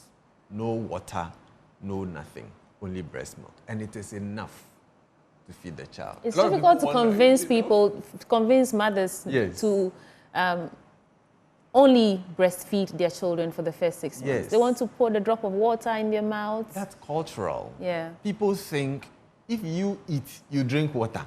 So if the child is eating breast milk, they must drink water. But you're saying breast milk contains everything that the child needs, the baby Plus, needs. it has the composition of breast milk is more than 90% water. So the child is getting more water than it needs. Okay. And then when you have done from breastfeeding up to 6 months, from the 6th month onwards, you have to add what we call complementary foods. Complementary with an E, not I. Complementary because it is complementing breast milk. So you don't stop breastfeeding. You actually continue breastfeeding. We recommend up to 2 years and above. Okay. I hope that doesn't scare you. And above. The above scares me. 2 years and above. Somebody this week who was telling me that he was, just yesterday actually, when a workshop, he told me he was breastfed until after 3 years. Why are you grimacing? Because our mothers have done it, you know, for a long time. They were breastfeeding their children until the children decided. Prof, I'm just looking at this era and how women are busy. We're not just stay-at-home moms anymore, waiting for the man to go and come back and bring the money and all that. So you don't want to be breastfeeding your child for 3 years. That's putting your life, if you have a career, whatever job, business you have, that's putting on hold for 3 years. That's a challenge. It's a challenge, but you have to always ask yourself, what am I looking for? You know, the way the world is, you can't have everything. So you have to make choices.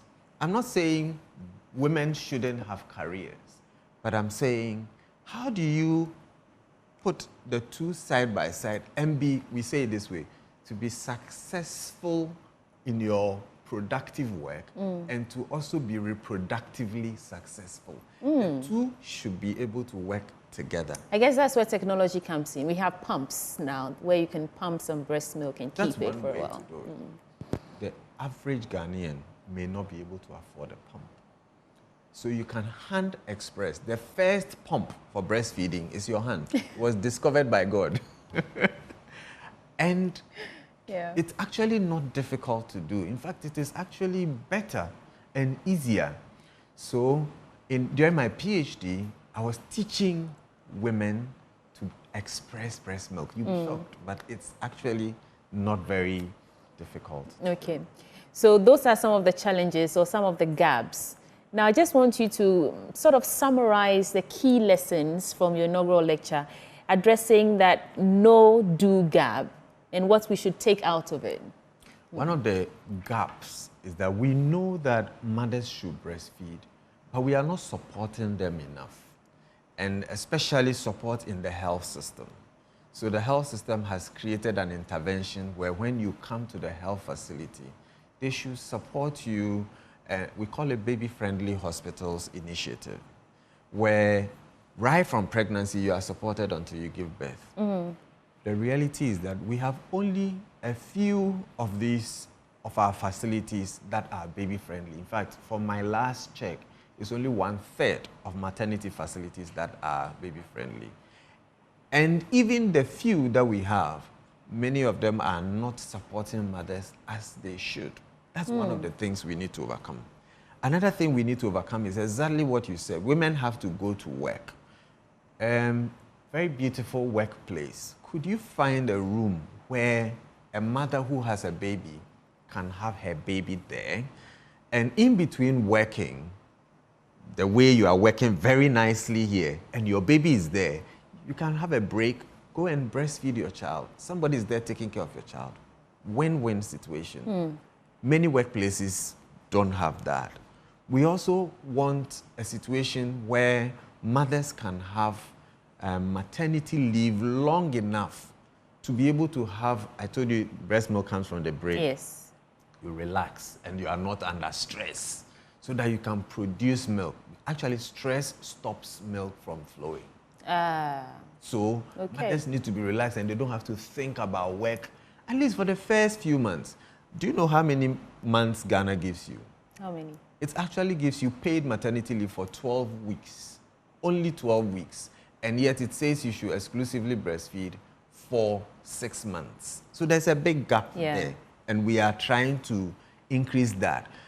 I am happy to note that in the manifestos that have been put out, one of the parties is proposing to increase that duration to 4 months. I am excited. I'm looking forward to anything that will increase that. The other one is saying, even the one that we have, we want to make sure that it is implemented, because unfortunately, although there's 12 weeks provision in the law, only 9% of mothers are being able to have access to their rights.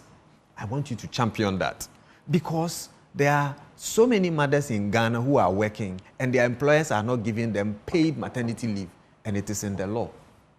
That's a travesty of our rights that we need to address. Professor Richmond Ni Okan-Ayite, thank you for shining light on the importance of child feeding and human development. What will be your final word to our audience? My final word is that we need a whole of society approach to be able to address the way children are fed. In this day and age, it is actually a crime to be having 70% of our children not being fed well. Only about a quarter of our children are receiving what we call a minimal adequate diet. Let's think about that. That's not good enough.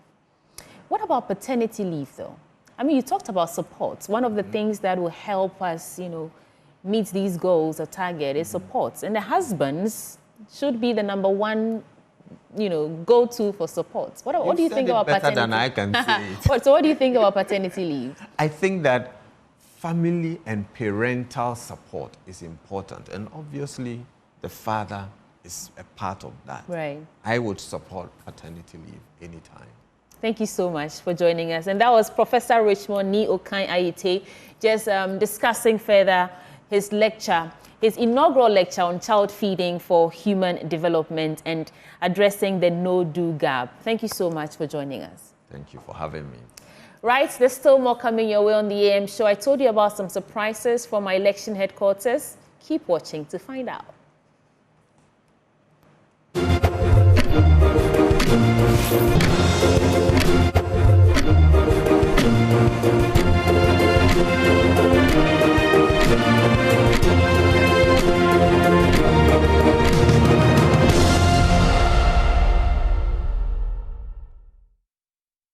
We are 99 days from the 2024 general elections. Hello and welcome to this special simulcast of the Super Morning Show on Joy FM and the AM show on the Joy News channel. We are, of course, your election headquarters. Right, and your election headquarters is brought to you by Petrosol Platinum Energy Energizing Dreams. The Chartered Institute of Management Accountants, CIMA, the American Institute of Certified Public Accountants, together as the Association of International Certified Professional Accountants, as well as Chopbox Technologies, a convenience service, and Youth Bridge Foundation, bridging the gap for positive youth development. So the countdown begins. We are 99 days away from the day that Ghanaians will make their thumbs count in what is turning out to be the most competitive elections in the history of the Republic.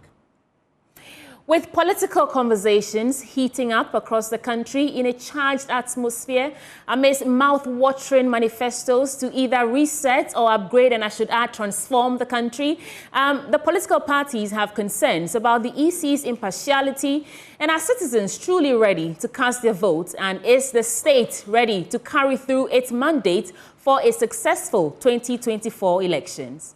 On our special edition this morning, we delve into this and many more issues with our panel. This is your election headquarters, and we are live on DSTV channel 421 and GoTV channel 125 and your superstation, Joy FM. Joy FM 99.7 FM. You want to stay with us for this riveting conversation.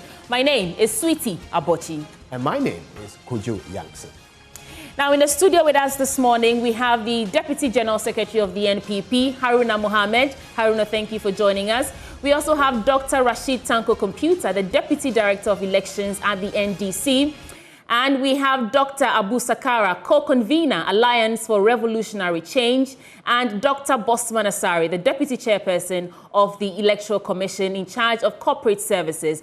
We will take a break, and when we return, we'll introduce some other guests on Zoom, and then the conversations will start. All right, they say elections are won at the polling stations, but they are witnessed on Joy. Now, on Zoom, joining us for this conversation, John Osai Kwapong, Dr. John Osai Kwapong, as a fellow of CDD, joins us with the civil society perspective. Right, so let's get right into it. Let's get the conversation started. And it is just 99 days, so I want to start with you, Dr. Bosman Asari. How are you preparing? How is the Electoral Commission prepared for the December 7 elections? Good morning to your viewers. Let me put it very clearly that the Electoral Commission is fully ready. All the measures that must be put in place to ensure a very successful election, all of them have been put in place. As we speak now, we just completed the exhibition of the voters' register. And when you finish that exercise, the onus is now on the Commission to ensure the finalization of the voters' register. And as we speak now, we've also recruited almost 200,000 individuals who are going to work for us at all the various polling stations, almost 40,653 polling stations. We've done that. So currently, as we have completed the exhibition, very soon we'll be doing what we call the nominations from the September 9th to September 13th. As soon as we finish with that one, we are going to print what we call the notice of poll, which will indicate the candidates who are going to contest the presidential election as well as the parliamentary elections in all the 276 constituencies of our country, after which we are going to print the ballot papers that we are going to use for the elections. So from the perspective and the standpoint of the Electoral Commission, we are fully ready for a very successful, a very peaceful, a very transparent, a very credible 2024 general elections. And let me stay with you, Dr. Bosman, for a brief more moment. And there are some issues that have come up from the just completed exhibition exercise. Some votes have been claimed to be transferred from here and there. What is your assessment of that voter exhibition exercise, and how do you intend to fix the issues that have come up? I think there are many Ghanaians who understand our process, and I believe they try to mislead other Ghanaians. The essence of the exhibition exercise is to correct the register. So when you look at the CI, which governs registration and exhibition, CI 91 as amended by CI 126, Regulation 23 is very clear that after the provisional voters register, after you have compiled the register, the onus is on the Commission to exhibit. And the goal of the exhibition is that we identify problems with the register and we fixed them. So all the hula baloo, all the noise being made that, oh, some people have been transferred, these people are here, these people are not there, etc. That is the essence of the exhibition exercise. So if you understand the exhibition, you know that the EC is saying we are displaying the register. Let's identify the problems. Let's report them to the Electoral Commission so that we address the problem. That's why I stated earlier that the commission is fully ready. Our job now is to do all the corrections. So for clarity, Doc, how are you going to fix all these issues that have come up? Just for clarity, educators. What we do is that all the problems that have been identified, some of them will be addressed at the polling station. And a number of them will also go to our district offices. And others as well may also come to the head office. The most important thing is for the problems to be identified. And we have our internal mechanism to do that. And when we finish with that, we give the registers back to the political parties. So what we have displayed will be corrected and we'll give them back to the political parties. So as far as the EC is concerned, we know that the essence of the exhibition is to unravel the problems that some people have been talking about. Let's talk about how we are correcting these issues, Dr. Bosman Asare. As we understand it, this has happened because of a bid to reduce long queues at the polling stations. So any station that has more than 700 registered names will have the names. 750 rather. 750, thank you. Right. Now, was there a mechanism to communicate to those whose names are moved? Mr. Youngson, what we do is this. We have what we call, for our viewers to understand, we have what we call polling stations. And internally, we have what we call voting centers. So assuming a particular polling station has registered more than 750 people, automatically that place will be divided. And when that place is divided, this is the original polling station, or let's say the Panda polling station. This place becomes A, and the B will be where you are. So it's done in such a way that it's the same place. But this is the mother polling station. So this will be Joy FM A, Joy FM B. It's the same polling station. So it's done in such a way that as a registered voter, you are not going to struggle at all to identify that. And we know it's for a purpose, because if you try to move to another area, you may end up disenfranchising certain individuals. So as far as the voters are concerned, this is not an area we've ever had a problem, because the A will be here and the B will be here. And usually when you go, what we do is that the alphabetical listing of the names. So we'll say A to D will be the A. Then beyond that will be the B. So it's done in such a way that we don't have problems with that. Right. The opposition political party had some complaints about some of the voters saying that they had to travel to another polling station to rectify problems. What about those? What is causing those? I think, the exhibition is done at the polling station. And during the exhibition, we call those places exhibition centers. We want you to go and check. And one of the prime reasons why we do the exhibition is for you to know where you are going to vote on election day. It's very, very important. So we encourage each and everyone to go to the particular place where you are going to vote so that you identify your polling station. After that, if there are problems you address them at the polling station. And these are some of the problems you can address. For example, your voter's card is damaged and you want it to be replaced. You go to the exhibition center, you will fill a form, then you'll be directed to the district office. You are a male, you've been indicated as a female. You go there, they will make sure that one can be fixed right there. So that's the essence of the exhibition, for people to know their polling stations, to make corrections. So all we are doing is to make corrections. So political parties can only complain after the corrections. We've given you the register, and the registers are still embedded with the problems that were identified. Now the essence is, let's correct the register and let's have a document which will stand the test of time, which will be used for the 2024 elections. So the noise and everything you are hearing for the EC is something which is going well for us. In terms of correcting these issues that have come up, yesterday I saw, in fact, not even yesterday, 2 weeks ago, one of our colleagues here, in order to educate the public, tried to use the online system, the *750# the USSD code to verify her details. And as we speak, she hasn't received any details yet. And you collaborated with the telcos in order to afford those who cannot go to the polling stations the chance to also verify their details ahead of the election. So as we speak, those people who fall in that category where they've used that option, but they don't have their details yet, how do you even know to correct these issues? No, what we do is that, there are network challenges, which we do lately. I think we've been experiencing that. But the point is that I don't know, I don't want to put a figure on it, but when you look at voting since we compiled this register in 2020, almost about 99% of the time, people know that once they've registered, their names are in the voters' register. So it's one of the reasons why, for many Ghanaians, they don't patronize the exhibition exercise. And for the many years I've been at the Electoral Commission, we've never had almost 45% of our people taking part in the exhibition because people believe that their names will be there. So although some people checked, as you put it, and they couldn't find it, I believe that their details should be intact. But that process... how would they know? Oh, certainly, we've displayed the register. That process has not been curtailed. You can still be able to check. But we gave a window. And usually, once we've given a window, by law, what we are supposed to do is that people are supposed to visit the polling stations. And for that one, the EC has satisfied that particular requirement. This is just an appendix, an added on feature to ensure that those of us who cannot go to our polling station. So for anyone who really wants to be sure, the onus was on that particular individual to go to the polling station to be sure that your name is actually there. Mr. Computer, your party has certainly raised a number of issues with the process. You've just heard the explanation from the EC. Satisfied?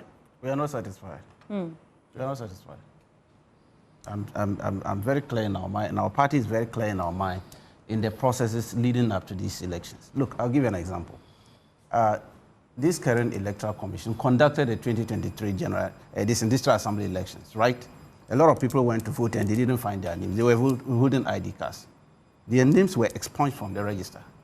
We raised the issue as about a lot. In fact, almost 26,000 of them. They have the data. At IPAC, we talked about it. And they used their internal mechanism to try to bring back those lists, those names which were expunged from the register. And you saw the limited registration, the problem we had with them in terms of collating the figures from the registration centers. We raised issues about it severally. They went in to correct it. Even the corrections, there were problems in the corrections. This exhibition exercise, they were supposed to give us a register way back as far as back July, because they wrote to us in July that we should bring them external drive.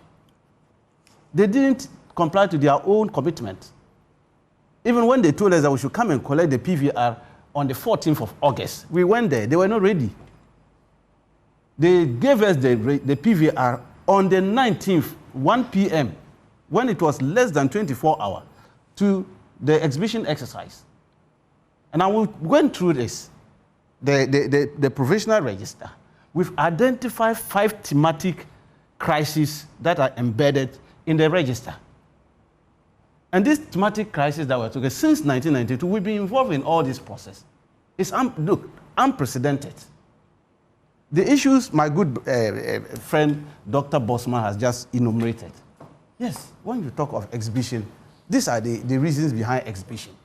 But as he rightly put it, we have never gotten even more than 40% of Ghanaians going to check their names. And it doesn't mean that because I have not gone to check my name should be taken out from the register. Or you should illegally transfer me from one polling station to another because I didn't come to check my name.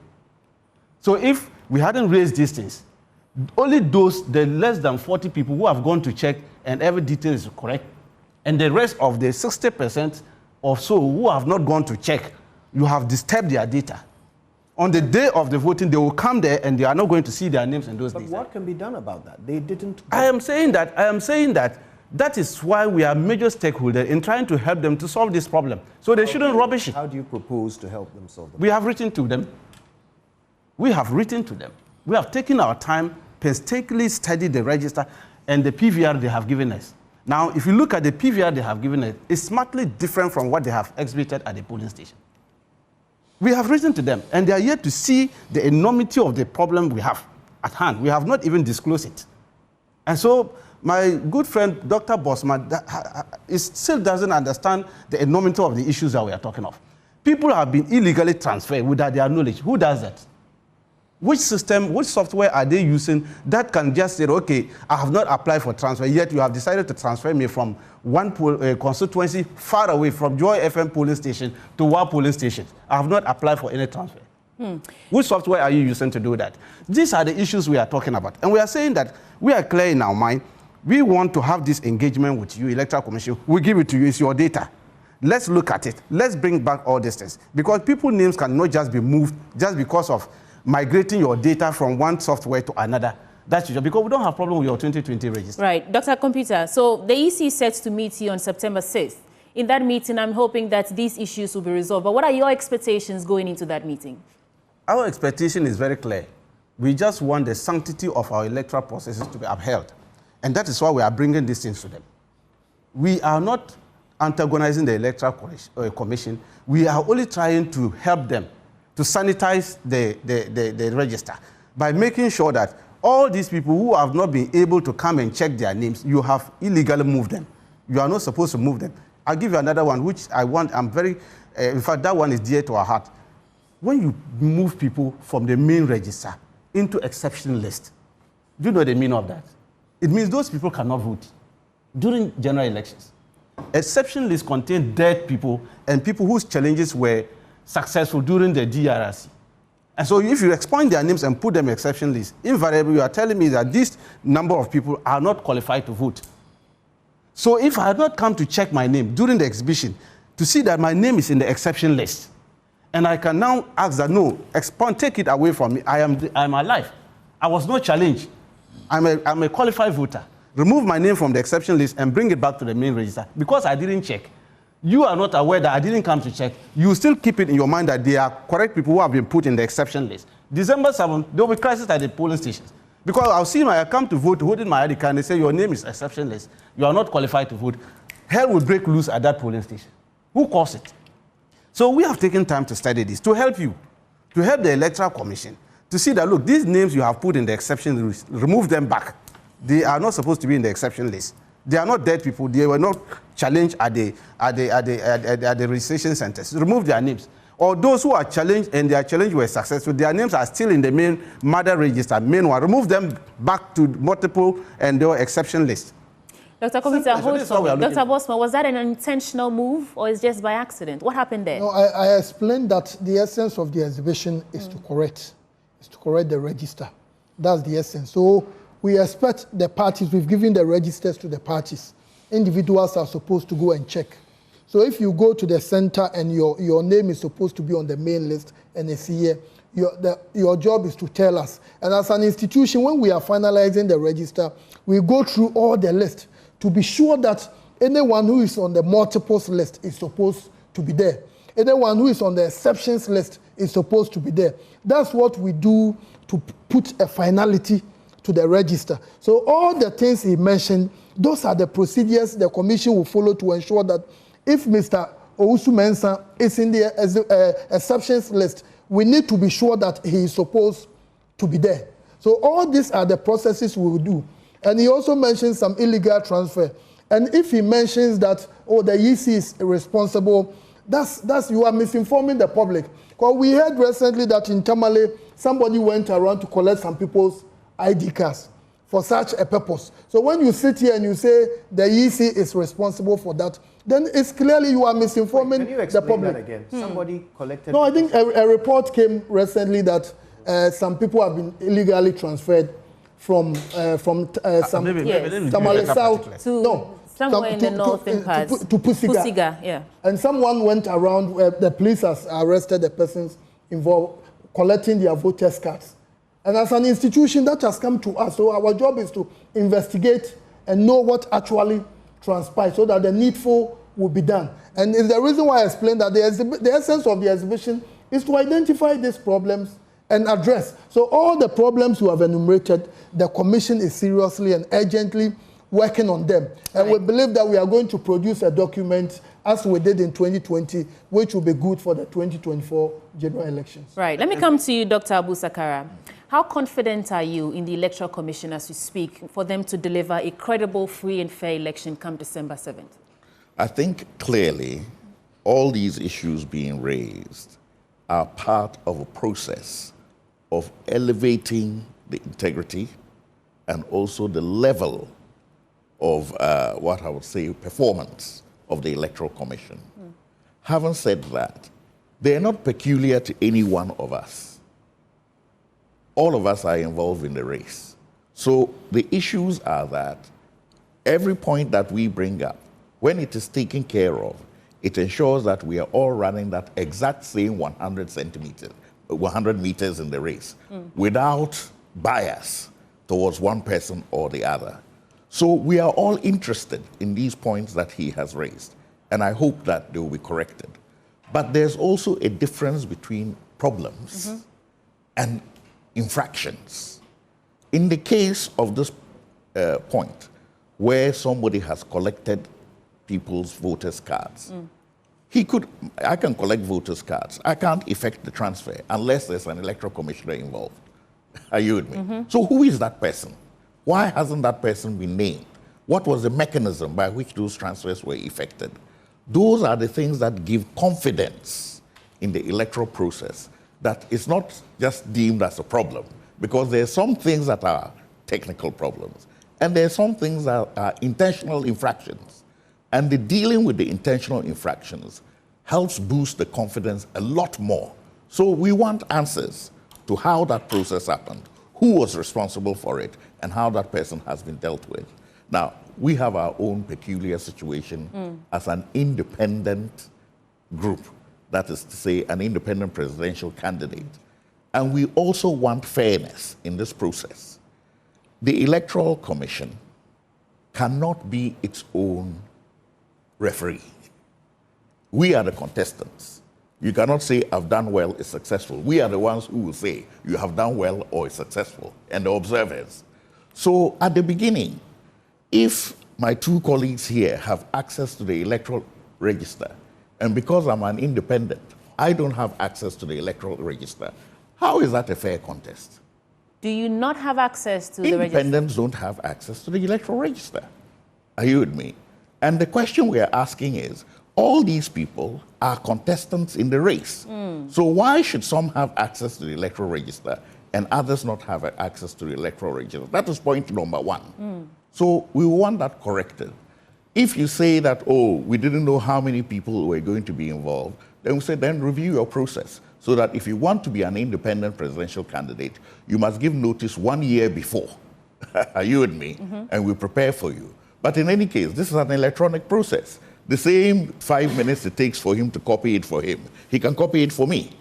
Are you with me? Did you request for a copy? Of course, we've requested for it. And I think Dr. Bosman knows that independents are not given the electoral So Dr. Bosman, what happened? I haven't finished yet. You land on it. You with me? Yeah. So that is point number one. We are all going to pay the same fee to get the same service. So we should not be shortchanged. And this is an essential part of fairness in the race. The second point I want to make is that the Electoral Commission decides how the balloting is done. So it says that the political parties will be balloted first and the independent presidential candidates balloted second. Yeah. Which means that the probability of you having a particular position on the ballot is skewed, because 3 or 4 are already slots are already removed at the top, and then it means that you are going to go at the bottom somewhere. If that is the starting line for voting, how can you ask the independents to start 10 meters behind? Are you with me? So everybody should have the same opportunity for slotting in the ballot box. And the reason I say this is this. We know, just as the Electoral Commission itself has evolved over time, the political parties and in the political landscape will also evolve in time. When have you ever had 19 independent candidates? It tells you one thing, that the general public have less trust in the bipartisan system and a duopoly and are looking for another alternative. And this is normal. Even in political science, we know that in a duopoly, eventually there's stagnation and new things happen. Either the duopoly, the political parties themselves transform themselves and do a Moses transmogrification, or that, other new entities evolve. And if you look at all the political democracies, you've never had two particular parties that have been there forever and ever and ever. It doesn't happen. Even in Ghana, the current NDC and MPP were not there at the beginning. Right. Are you with me? Yes. So it tells you that that process evolves. That being the case, the Electoral Commission, being the referee, should ensure that during the process of that evolution, it also adapts its processes, etc., to give all the contestants a fair chance. So we are saying that in this election, we would want to ensure that, one, as of tomorrow, all the independent candidates are given the electoral register. As of tomorrow? So that, so that when he complains and I complain about the same thing, we'll see the frequency of complaints. If 19 people have complained about the same thing, then it must be correct, isn't it? Right. Yeah. Secondly, we want the opportunity on the ballot box for the balloting that anybody can choose any number, not that some particular spaces are reserved for some particular groups at a particular time. So this, for the time being, are my main issues. I have other issues, but for now it's enough. Dr. Bosman, it seems rather glaring oversight. Why are the independents not in possession of copies of the voters' register? Mr. Jansen, that's not a glaring oversight. I don't know if Mr. Jansen is an independent candidate. Are you one? I think you know I'm not. I think he mentioned about 19 people. It's about 20-something About 20. Yeah. We don't know the people who have collected. And until you go through the nomination process and you are successful, the commission cannot guarantee whether you are a candidate for the election or not. So as we speak now, things can change and Mr. Jansen can decide to become an independent But none of the leading parties has a candidate as of this time. They're aspirants. And the difference is until they're registered, they're aspirants. These are registered political parties. So that's why at the IPAC level, we deal with registered political parties. And when we were beginning the nomination process, we wrote to the political parties and we gave them their codes. For those who want to contest as independent, we told them, come to our office. Well, we don't know them. And there is no guarantee that if Mr. Jansen collects the code today, he will even come there to go and file. So as an institution, we will only know them after they've gone through the nomination process. And once they become candidates, every engagement with candidates, they are part. But you agree that that does create an uneven playing field. So there is a need for a solution here, isn't there? Something to level things up so that in the absence of actual filing, which hasn't happened for anyone, every person can still have access to the register. In any case, no, you can write to the commission. For the register, it's allowed.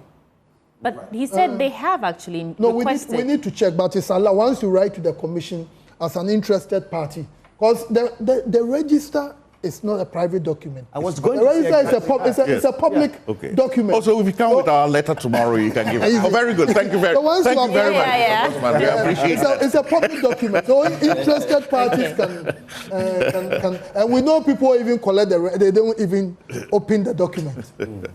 So once you write to us. Haruna Mohammed, Deputy General Secretary of the NPP, do you have any concerns at all on the Electoral Commission's ability to deliver a free, credible, fair election come December 7, amidst of all the issues that the other parties are raising? Thank you very much. First and foremost, I would like to say good morning to Charis viewership and listeners on Joy FM and my colleague panelists on the show. I hope and believe that the NDC will wake up from their slumber this time. My good brother, we're all coming from Tamale, and I think that they will do a better job this time. I've listened to submissions from my co-panelists on this particular discussion, and I believe that the elections in Ghana are governed by rules, and the laws that govern elections in Ghana are very paramount and supreme. And We as a party are very mindful of the fact that the laws are things that we need to follow, and procedures are very key when it comes to elections. We have had a number of issues that we need to be resolved, and we've taken these issues through the appropriate courtesies by writing and having engagement with the Electoral Commission. We have disagreed with them on a number of issues. The laws do not say that when you disagree with the Electoral Commission. Just for clarity, I want to follow you. What's the issues? The laws do not say when you disagree with the Electoral Commission, you should come out and do a press conference. The laws clearly tells you the procedure, either you write or you engage with them. I've heard a discussion about the transfer of voters. I think that my brothers are trying to throw dust into the eyes of the citizens of Ghana. Please, when you have to win an election, you don't cause chaos or misinform. Misinformation is very dangerous to a democracy. There is a law that governs transfer of voters, and this is CI 127. When you go to Regulation 22, my brother is aware. He has been a director of elections for the Northern region for a long time before coming to the national level. You know that transfer of voters list is contained in Regulation 22 of CI 127. And it reads, a registered voter who before an election is resident for not less than 12 months in a constituency other than that in which the registered voter is registered may apply to the returning officer of the constituency where the returning officer is resident for the name of the registered voter to be entered on the transfer voters list of a polling station. How can Electoral Commission sit down and then transfer somebody if the person did not go through this procedure? We've had these discussions with you. You can disagree with the Electoral Commission, but this is the procedure. So how do those 26,000 people disappear? We cannot even verify that. This is just mere saying. Remember, the NDC has told us that they have won elections. They went to courts. When they asked them for the results, they did not have any results. They have said a number of things that when you follow them, and then they cannot justify them. Please let us protect the sanctity of this democracy. Wait, you're saying that they invented the 26,000 missing... Can we verify that? No, that must mean that you believe it's a lie. It's not but that is the NDC. Okay, I can put this in context. We finished the district level elections, right? You covered the elections. Did you hear 26,000 people went and did not find their names? Right, so that's... Did you hear that? This is a media station. So we don't want you to play on the emotions of the people of Ghana. We need to protect the sanctity of this election. You can disagree, but let us be very factual and let us stay true to the rules of the game. Speaking of facts, I want to put something in context for you. I mean, forget about what they're saying, whether it's a lie or not. I want to but I'm worried because it's playing. So yesterday, it's okay. Yesterday, a colleague of ours in the Joy newsroom showed me something that his wife registered at a particular polling station, at a particular center. Yes. And in her bid to verify her details ahead of the December election, she went to that particular station to verify her details. When she went there, she could not find her details at that center. She was asked to go to a certain place within the same constituency, but about kilometers away from where she registered. And she did that. She registered where she did because she's a busy woman. She wants to be able to move from work, go and vote, and then come back to work and, carry on with her life. Now, this is somebody, if she hadn't gone to that particular polling station to verify and gotten the feedback that her vote had been moved to somewhere where she had no knowledge of, she wouldn't know on the day of election that she wouldn't be able to vote there. So that is one case for you. I cannot confirm what the NDC is saying, but that is one issue. And I've seen a lot of comments on social media about people also saying the same thing. So it can't all be a lie, can it? See, if you open the Constitution of the Republic, 1992 Constitution, it gives the right to us as citizens to be registered, right? If you don't take the right, you cannot enjoy the right to vote, right? So the Constitution has given you a right to register and has given the power to the Electoral Commission to open up a center for you to register. The same Constitution has allowed Electoral Commission to enact a law which is the registration, Public Election Registration of Voters Regulation 2016. And it has given them the power again to enact another law which is Public Election Regulation, the one that is for registration, one for elections. The Electoral Commission is mandated to register you. They know that Electoral Commission could, in the process of registration, commit an error or does something that is contrary to what maybe a registration process has taken. Then they commissioned into the regulation, and they went and clearly indicated Regulation 23, exhibition. You move to sub-regulation 26, settling claims and objections on provisional register. Settling claims and objections. So you look at 25, which is claims and objections after publication of provisional register of voters. So there is clearly procedure. Yes, it's unfortunate that there will be misplaced of data, but you are clearly giving a rule based on the laws as to how to address them. So if you don't go through the process to address them, it is you, not the commission. Alhaji Mohammed, do you recognize that our reality is that less than 40% of voters actually do what you're saying? Because you... And in line of that, it then becomes the responsibility of the Electoral Commission to ensure that errors, especially errors that you've identified, you set up systems to ensure they can't happen again. They can't happen to others. So if we have even 2 people complaining that I've been moved without my knowledge, there's clearly a glitch that must be corrected, is there not? You see, I have followed this election process for some time now. Internally, there was a registration that was done for some people. You know, the the registrations were done, that was in 2020, and then they were moving them from one center to the other. Registration was done in another center. The next day, the registration was to move to a different center. When they came, the code for that particular polling station was not changed.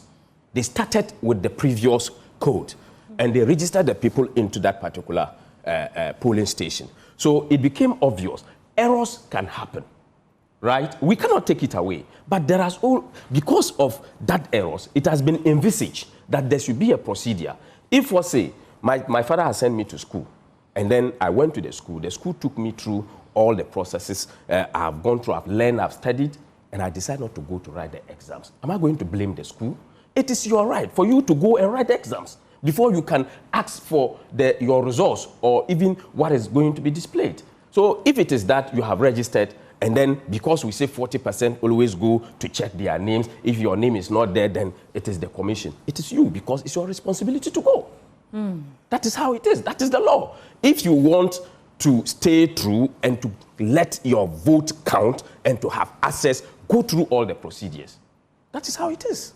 Right. Let's engage Dr. John Osai-Kwapong on Zoom, and he's a fellow of the Center for Democratic Development. Doc, it's good to have you join the conversation. I mean, looking at how important, absolutely pivotal this election is to our democratic development and the conversations and issues coming up now, how ready would you say we are for December 7th? Please unmute if you can hear me, Doc. Okay, he's having challenges right now, and we'll come back to him in a bit. But one, they are even fortunate to get their register on the 19th. When we went to sign for the register, they had already signed and picked their register. Before we picked, they had already picked it and left. That's okay. Dr. Bosman, I mean, when these issues come up, it's not just the political parties or opposition that have concerns. As voting population, ordinary citizens, when you wake up and you read these stories in the newspapers, on online blogs, it doesn't really inspire confidence in you, inspire confidence in the Electoral Commission to deliver on their mandate. How do you intend to change the mindset of people who've already been sold on that path that the Electoral Commission is compromised? No, we at the Electoral Commission believe that once we engage the people, they understand our processes very, very well. For example, my brother, Dr. Tanko, was saying, we didn't give the register to them until the last minute. When you look at the CI 91 Regulation 22, it talks about giving the provisional voters register to the political parties not later than 3 months after the end of the compilation of the register. And the 2024 registration, we ended on May 19th, no, May 29th. So what it means is that it's not even 3 months. We wrote to them to bring thinking that we could get it very, very early. So from our perspective, we know that the citizens believe in the work we do. Because in 2020, we had similar challenges, similar concerns were raised by the NDC. And anyone who has followed our democracy will clearly point to the fact that in 2020, the Electoral Commission did well, to the extent that observers from the international community, the EU, African Union, ECOWAS, etc., they gave the Commission almost 95%.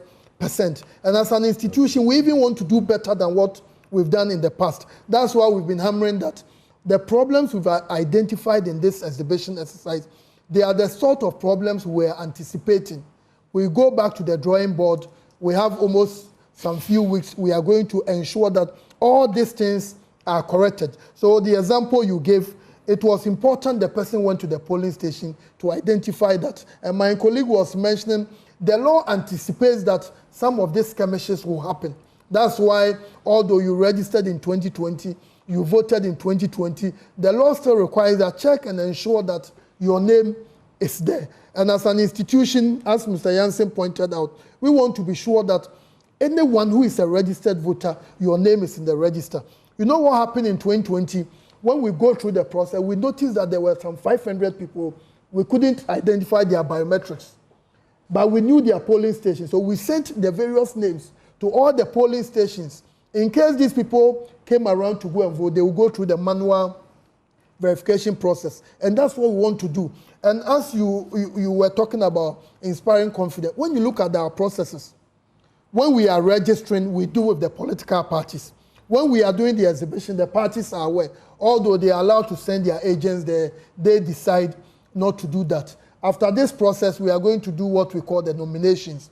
After the nominations, we are going to be printing the notices of poll. Dr. Tanko is aware when we are printing, all the parties are there. When we are printing the ballots, all the parties are there. When we are transporting the ballots, all the parties are there, including security. So our system is so transparent and you can easily predict. Everything is transparent. When we are sending the ballot papers to the polling station, the parties are there. So as a commission, we believe our reputation is on the line and want to do better than what we did in the past. So we will continue to ensure that we work with all the parties so that we have a very credible election. And we think that the presence of the party serves as a serious check on our work. We want to make sure that the right things are done.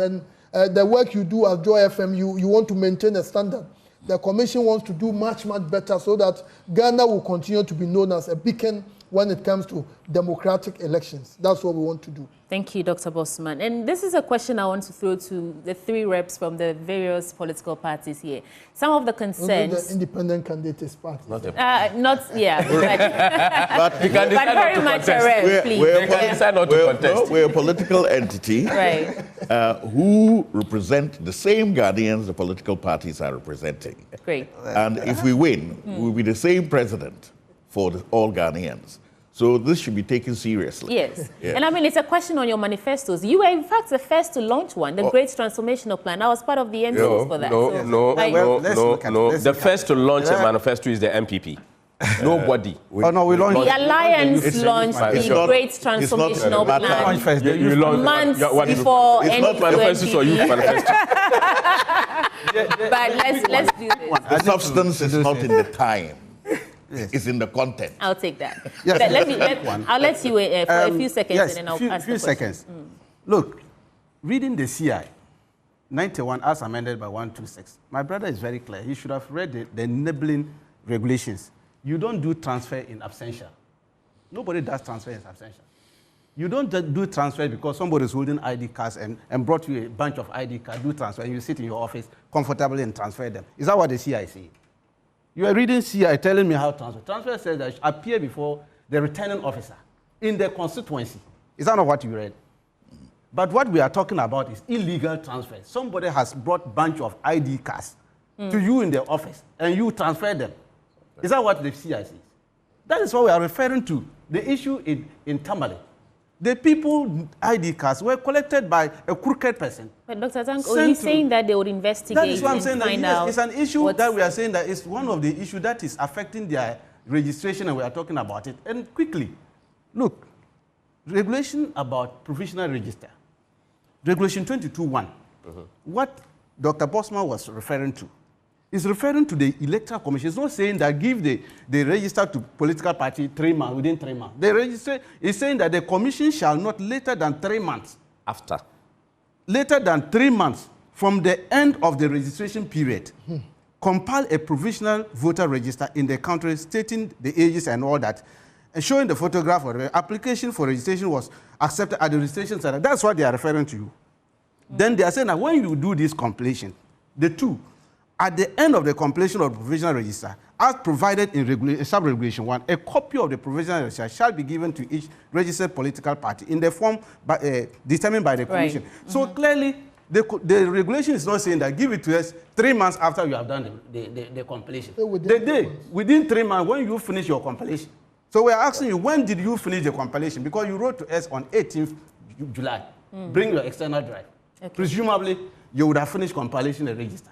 And you're just bringing the mob up. And then to cap it all, Dr. Bosman, your commission should do Ghanaians a favor by stop issuing certain statements. When we wrote to you and asked that we want to have a meeting with you, you wrote back to us, accepting that on the 6th of September, we should come and have this engagement. Quickly in the evening, you issue a statement saying that your register is credible and it can be used for a purpose and they should ignore all that. Is this register credible? Why did you display that register for exhibition? For people, are you not the one telling us corrections and all these things should be done? Okay. That tells you that register has a problem that needs to be corrected before we can Time's up and you've made the point. And so I'll give you some few seconds. I see you want to respond, but we need to get on phone and speak to someone from Kodeo. So just a quick reflection and then we get on phone. Yeah. I think there's two key issues. First of all, what we're trying to do is improve the system. The individual events and how it affects individuals are one thing, but it's the system. If that is the case, then we must propose solutions, and those solutions must be acted upon. So in the case of people not being aware, why can't we have bulk messaging so that people can receive the message on their phone that you have been transferred to this location?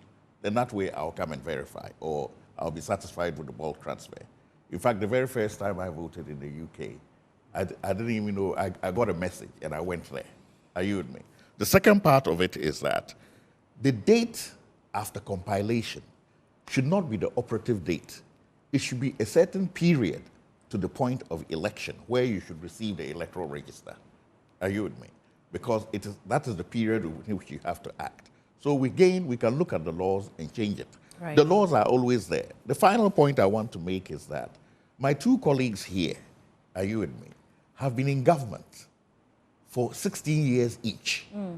And the problems that we keep talking about, when they're in government, they see it with a different lens. Today, he's busy defending Electoral Commission, reading laws. No, I take exception. And then, I'm speaking the law. Next, you're reading laws. The law, yes. You're reading laws. If anything, he's defending the law, not the Electoral Commission. Yeah. And he too, the very same things that he criticized, he endorsed in government, he's today criticizing.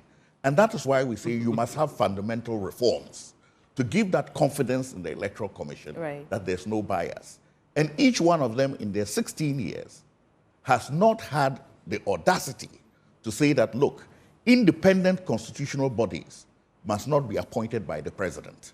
We should have another alternative mechanism where the head of the Electoral Commission can be appointed independent of the president. That way, he's not seen to be a referee in anybody's side, because a lot of this is also suspicion, you know, because you are not the one who appointed the referee. So we should be making corrective measures. Dr. Sakara, thank you. That's why I'll give you a few seconds. The content of their manifesto, and not the time they're released. It is in here. Aaron, a few seconds, and here we go. I have a problem. They are all talking about register. There's no register, as we said now. Per the laws, there's no register. There's a provisional register. There's a provisional register. But the Constitution of the Republic talks, when it says register, it is a certified register.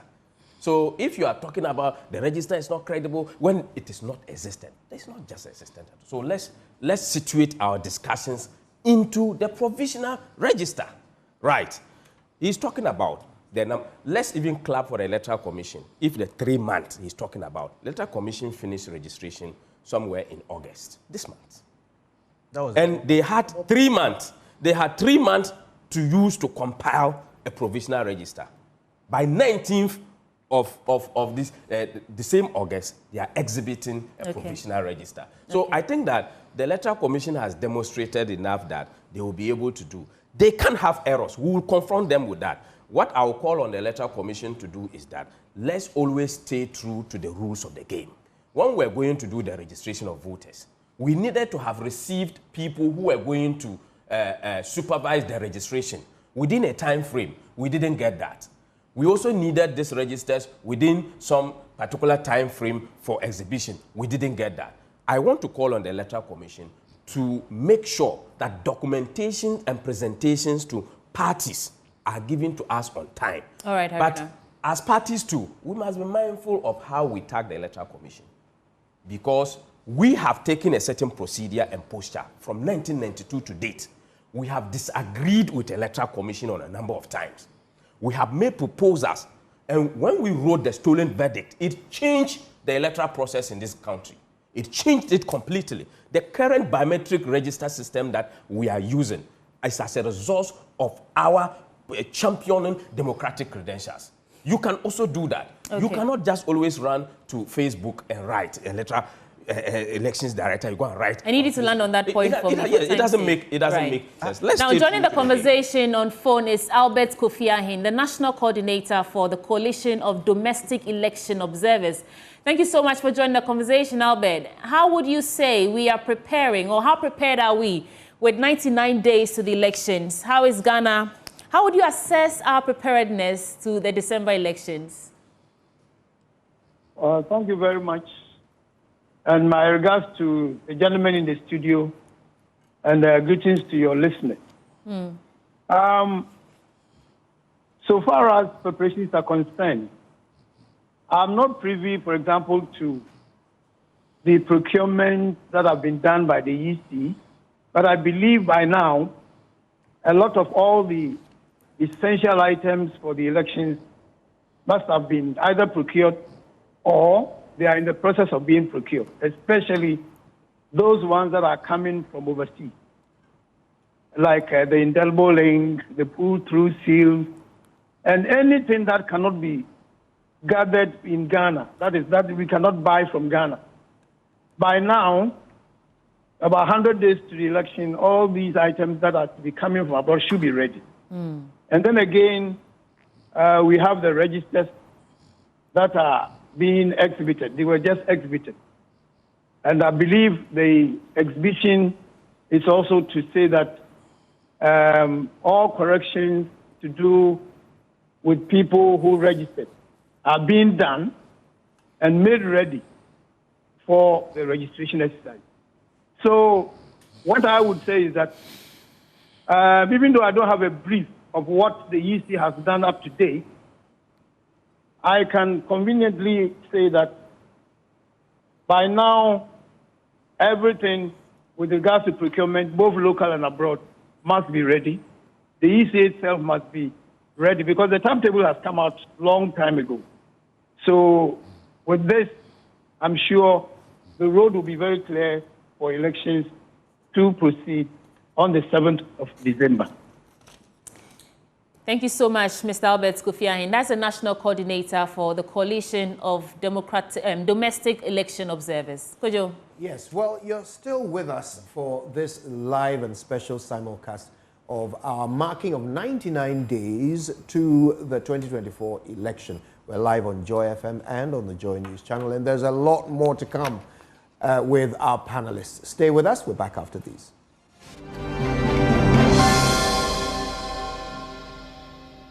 You're welcome back to your election headquarters. This is our special event to mark 99 days to the 2024 general election. We are live on Joy 99.7 FM and, of course, here on the Joy News channel.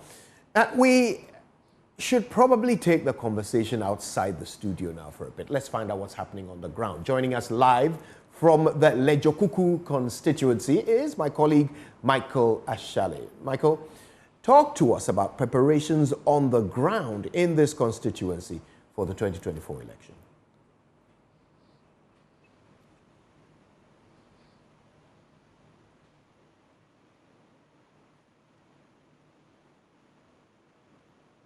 Yeah, hello, Kojo. Yes, we can hear you. Go ahead. Great. So, I mean, if you come to Lejekuku constituency, this is one of the many battlegrounds across the country. A very heated place as well, and also a place that is much sought after between the major political parties, the NDC and the MPP. The current Minister for Health, Okoboy, is seeking to go back to Parliament this year, whereas on the NDC side, Bernard Ayiku is also hoping to hold on to the seat for the second time. In terms of preparation, though, I mean, we know that the MPP and NDC mainly have been preaching jobs, which appears to be one of the biggest problems in the Lejekuku constituency itself. That many people are looking for jobs day in and day out. There's also team with a lot of youth every single day. But in terms of the real preparation on the ground and how people are receiving these messages, well, I have with me on my left, on my right, I have the NPP and NDC. I mean, the men and women that are leading this charge to get the message to the ground. Whether people are buying it or not, we'll also find out from them.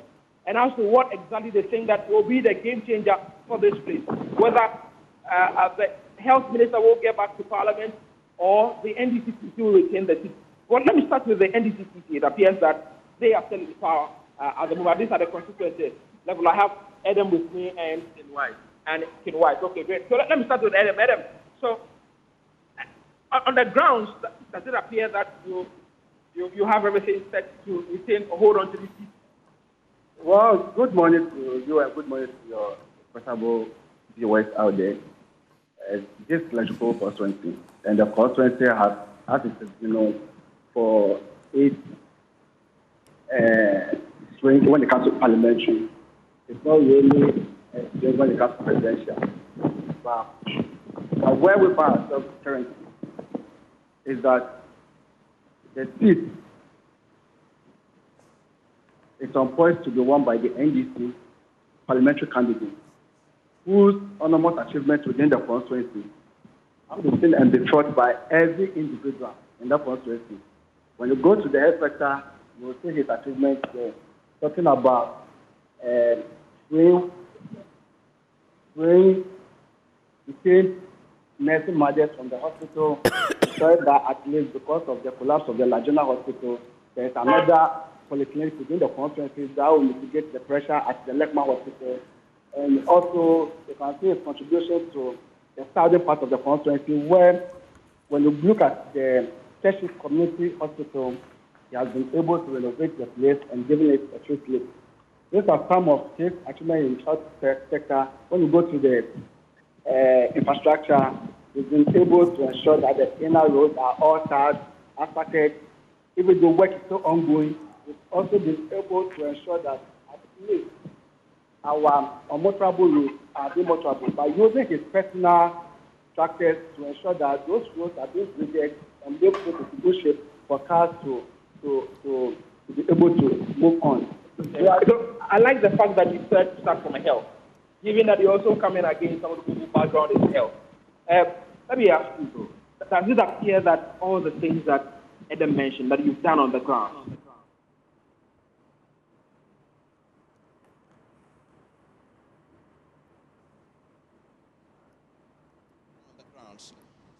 are yielding any results in terms of changing people's minds about you? All the thousands of votes that went to the MPP last year, you think that will come to you?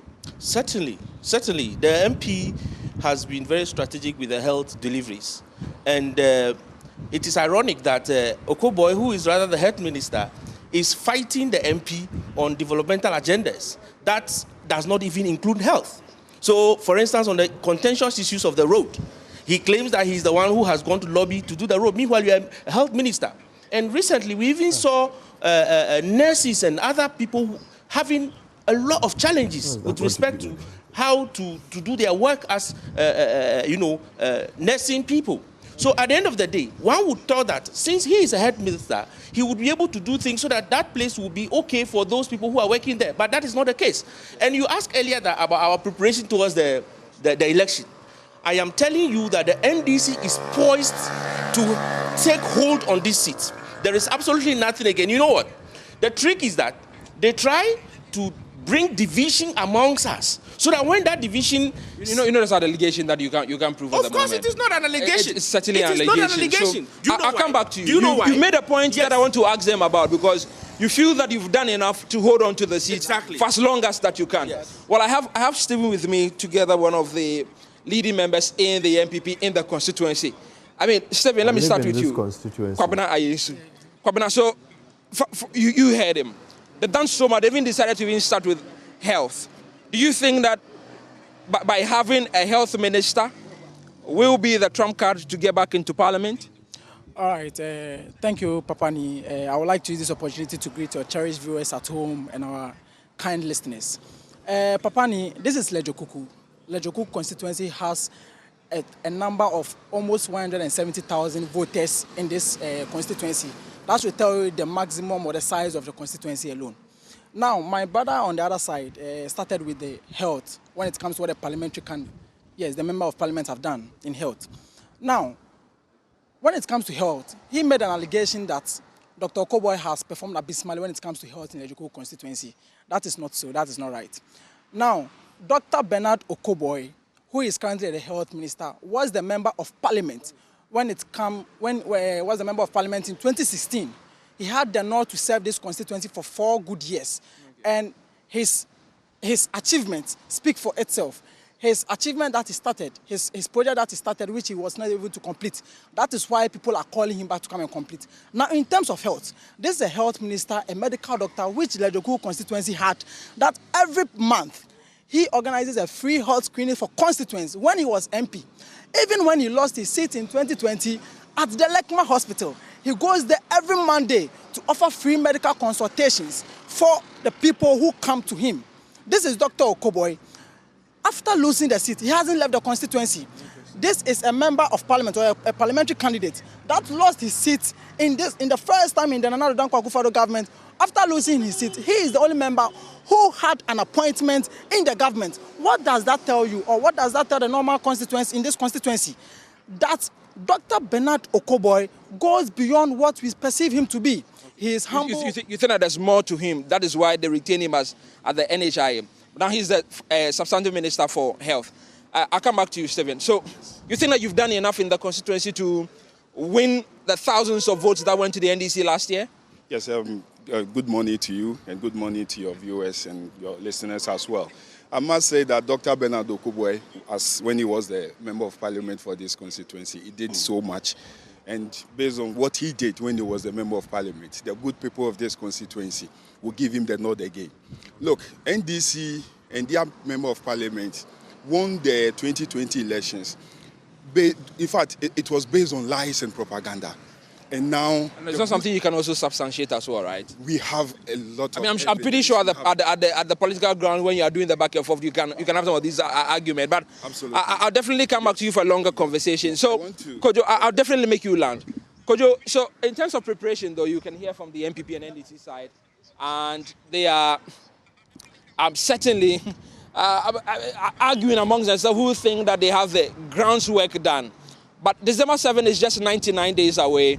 I will certainly see the true situation on the ground. So if you're just watching us, we're coming to you live from Lejokuku constituency, where Bernard Okoboy, who is the health minister, will be coming against the incumbent member of parliament for the NDC, Benjamin Ayiku.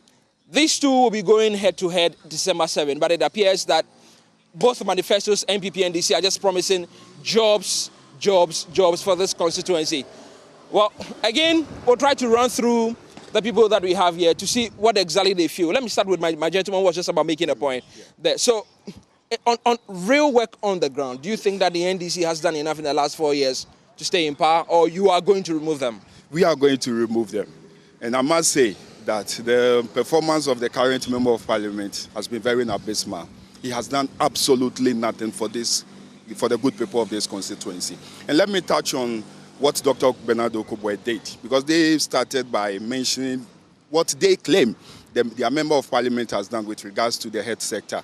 Dr. Bernard Okoboy, when he was a member of parliament, Just as my brother said, even when he was a member of parliament, he was doing free consultation at the Lekma Hospital.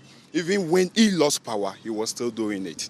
When he was a member of parliament, he set up a mobile, a community, a small clinic at the London site. It was an innovative idea. And let me explain to you why. And this is even when he's not in power?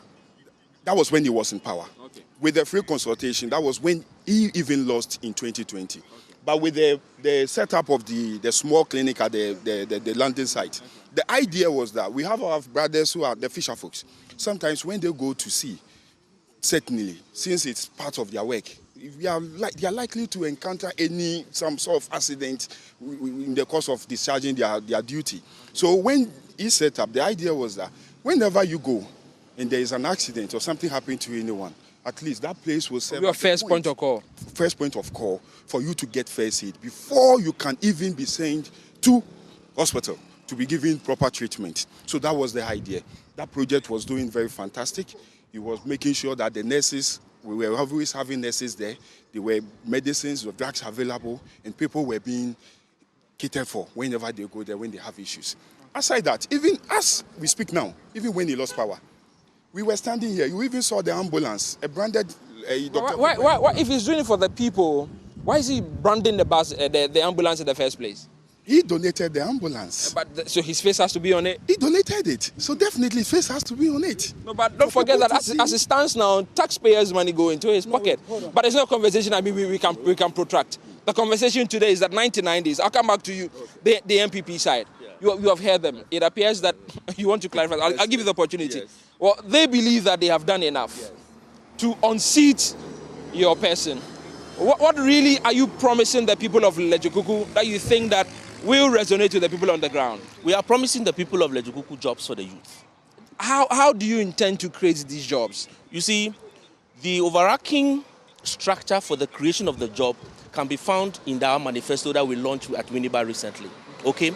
The 1 million coders program, we will take advantage of that. Okay, and the young people in Lejikuku who are willing to go into computer skills development, they'll be given opportunity to do so. Okay, and then those who are interested in entrepreneurial development, they want to set up their own businesses under the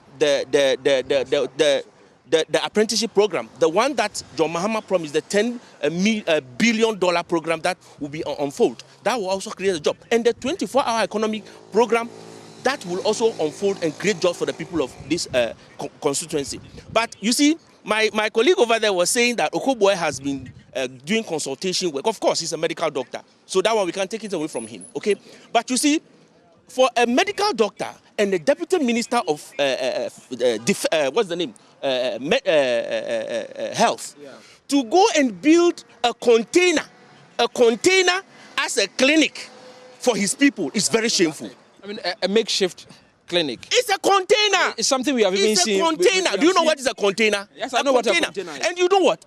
Okoboy had the opportunity to be deputy minister. Do you know what he did? He built wooden bridges that when it rained, it would just carry it away.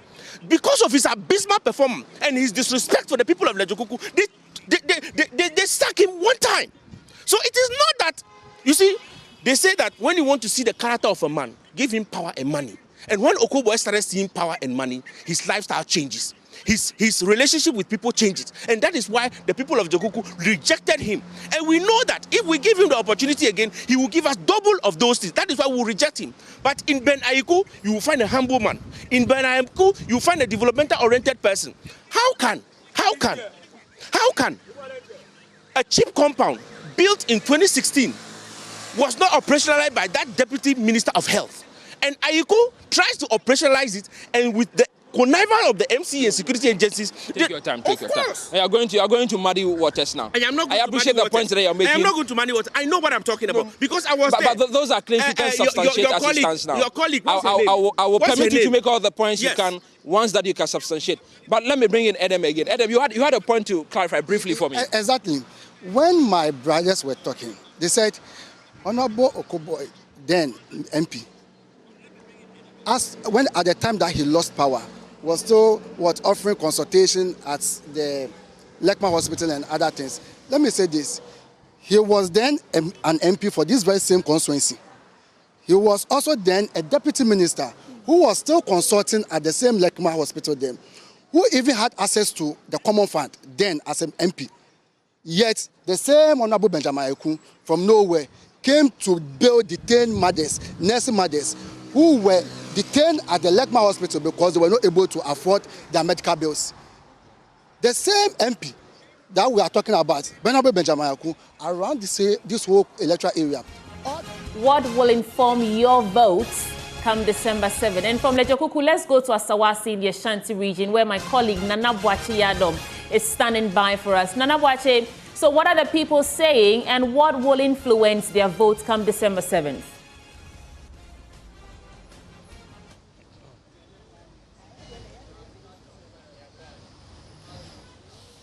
All right, so we are live from the Asawasi constituency.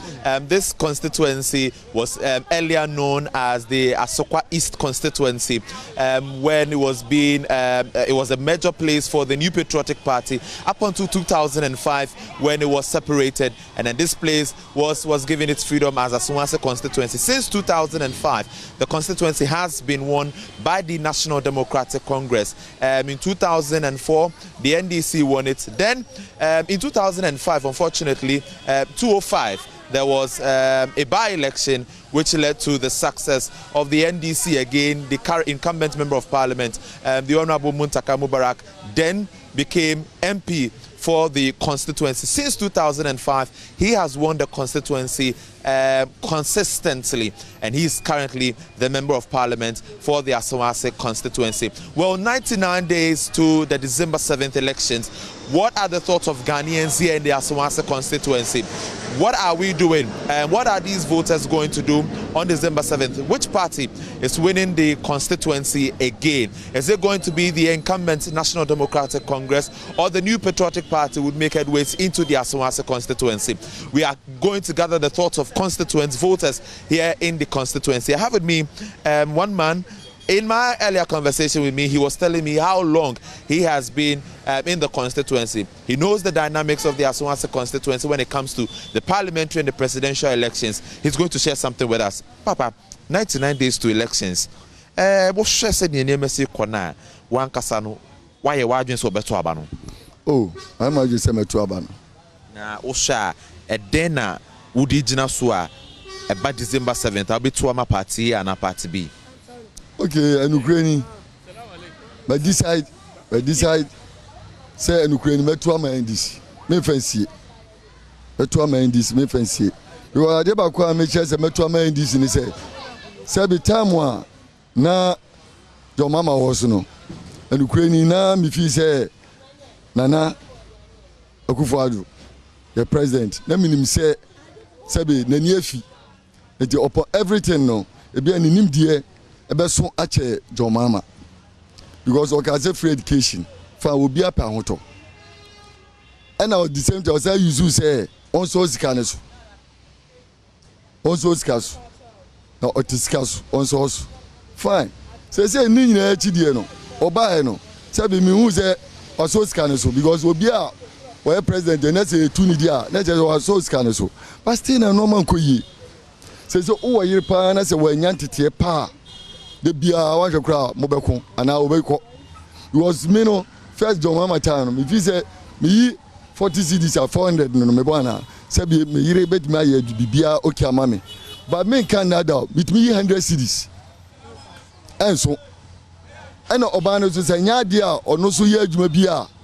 And the Mafans and Colano Crest school be terrible. It's the Osha Meshania Okenya, why you say who the December 7th in Obetuama and NDC. Now, Osha Asawasi constituency answer, I have a constituency be a NDC and a thing Kunimuhanum say.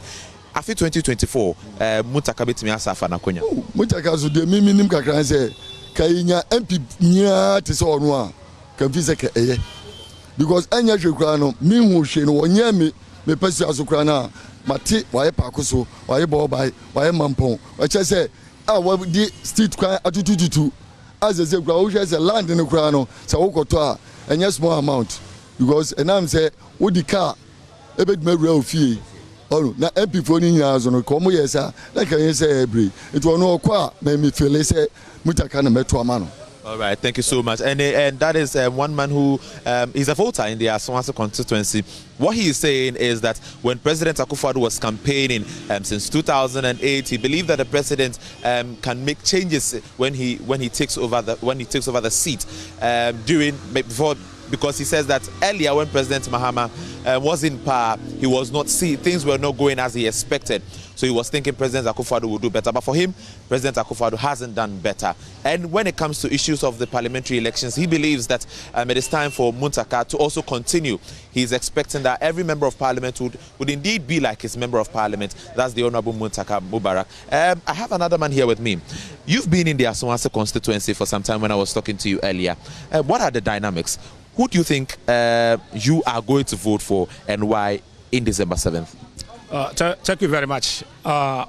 First and foremost, I'm voting for the NDC. That's the presidential John Dramani Mahama. The reason is simple. If we look at the current situation here, during John Mahama time, me for instance, I'm a businessman. I used to buy palm oil from Ghana and take it to Nigeria. And I used to go to around the eastern region to do all this kind of business. So during those days, I buy palm oil, that big 4 gallon. It costs around 50 Ghana cedis, somewhere around 2015, 2016. 50 Ghana cedis. But somewhere around 2017, 18, it shoots up to 150 Ghana cedis, 200 Ghana cedis. As I speak to you, it's 400 Ghana cedis. And for the past 3-4 years, I've not been able to even buy a single palm oil and take it to Nigeria. Meaning my business has collapsed. As I stand here, I'm nobody doing the business. Why? Because things have changed. Things are very expensive. The oil is very expensive, so we cannot buy it anymore. So that's the main reason why I realized this government has failed. He has cheated. He has just deceived us, and we voted for him, but he didn't fulfill his promises. So I have to go back and vote for John Mahama. That's what of the parliamentary elections? Are you still going for your incumbent member of parliament or the NPP's candidate who I'm being told that he's campaigning heavily in the constituency to snatch the seat from Muntaka? And with the parliamentary too, I'm going for Muntaka. I'm going for Muntaka. The reason is, since Manaf and Muntaka, they are all our brothers. We are all brothers in Aswase here. But I'm going for Muntaka just because of his achievements. Ever since Muntaka became MP in this constituency, I can attest to you that there's no constituency that has development under an MP than Muntaka. As I indicated earlier, I used to go around the country. I've traveled a lot. I travel a lot. So those of us who doesn't travel, they don't know what's going on around them. If you travel to the eastern region, for example, I've traveled there. I know Kojo Opon Nkroma's constituency. That is Ofuasi Ubri. If you go there and see. No infrastructure, no health centers, a lot of things. And from where we stand right now, some few meters away to the MP's office. You just get to the MP's office. It's not easy to find to be found elsewhere around the country. Go there. If you go to Subin, for example, you go to Subin, the MP is there. You cannot find his office. But here, Muntaka's office is just around here. Whatever information you have, just go there. If you have any problem, go there. You see people there. If it's not around, people are there. You present whatever you give it to them. When he comes, they will present to him. So whatever, and then look at the constituency here. We have many people. Me, for example, I am a witness. There are people I have directed to Muntaka. As I speak to Muntaka, doesn't know me personally. He doesn't know me personally, but I've directed people to him who have gained admission into school universities. There's one school at Kitapu just recently, University of Mines in Kitapu just recently. But for you, I mean, to wrap it up, for you, it is going to be the NDC presidential candidate and the NDC parliamentary candidate. That's it, right? Yes, of course. Okay, thank you so much. So I would want to get another thought from this man who's also here. Why make your decision? Why not better man? Then a bit me as a wide dream. About what I say. The embassy some margin say. Sebi, penfono ambano. Nino mun can crunch. Because Obia Betina Obediska. Obia Betina Obediska. Nanado Obaye. Usi Obi into me ye. I don't want to be on ye. And no problem, no. Share dollar baby I drew. But Obeka chose over the free SHS about for my one district, one factory. Or the buyer fine. On the encounter on Pama. Or the buyer. But I come the Nipa. Scan near Nipan bottom.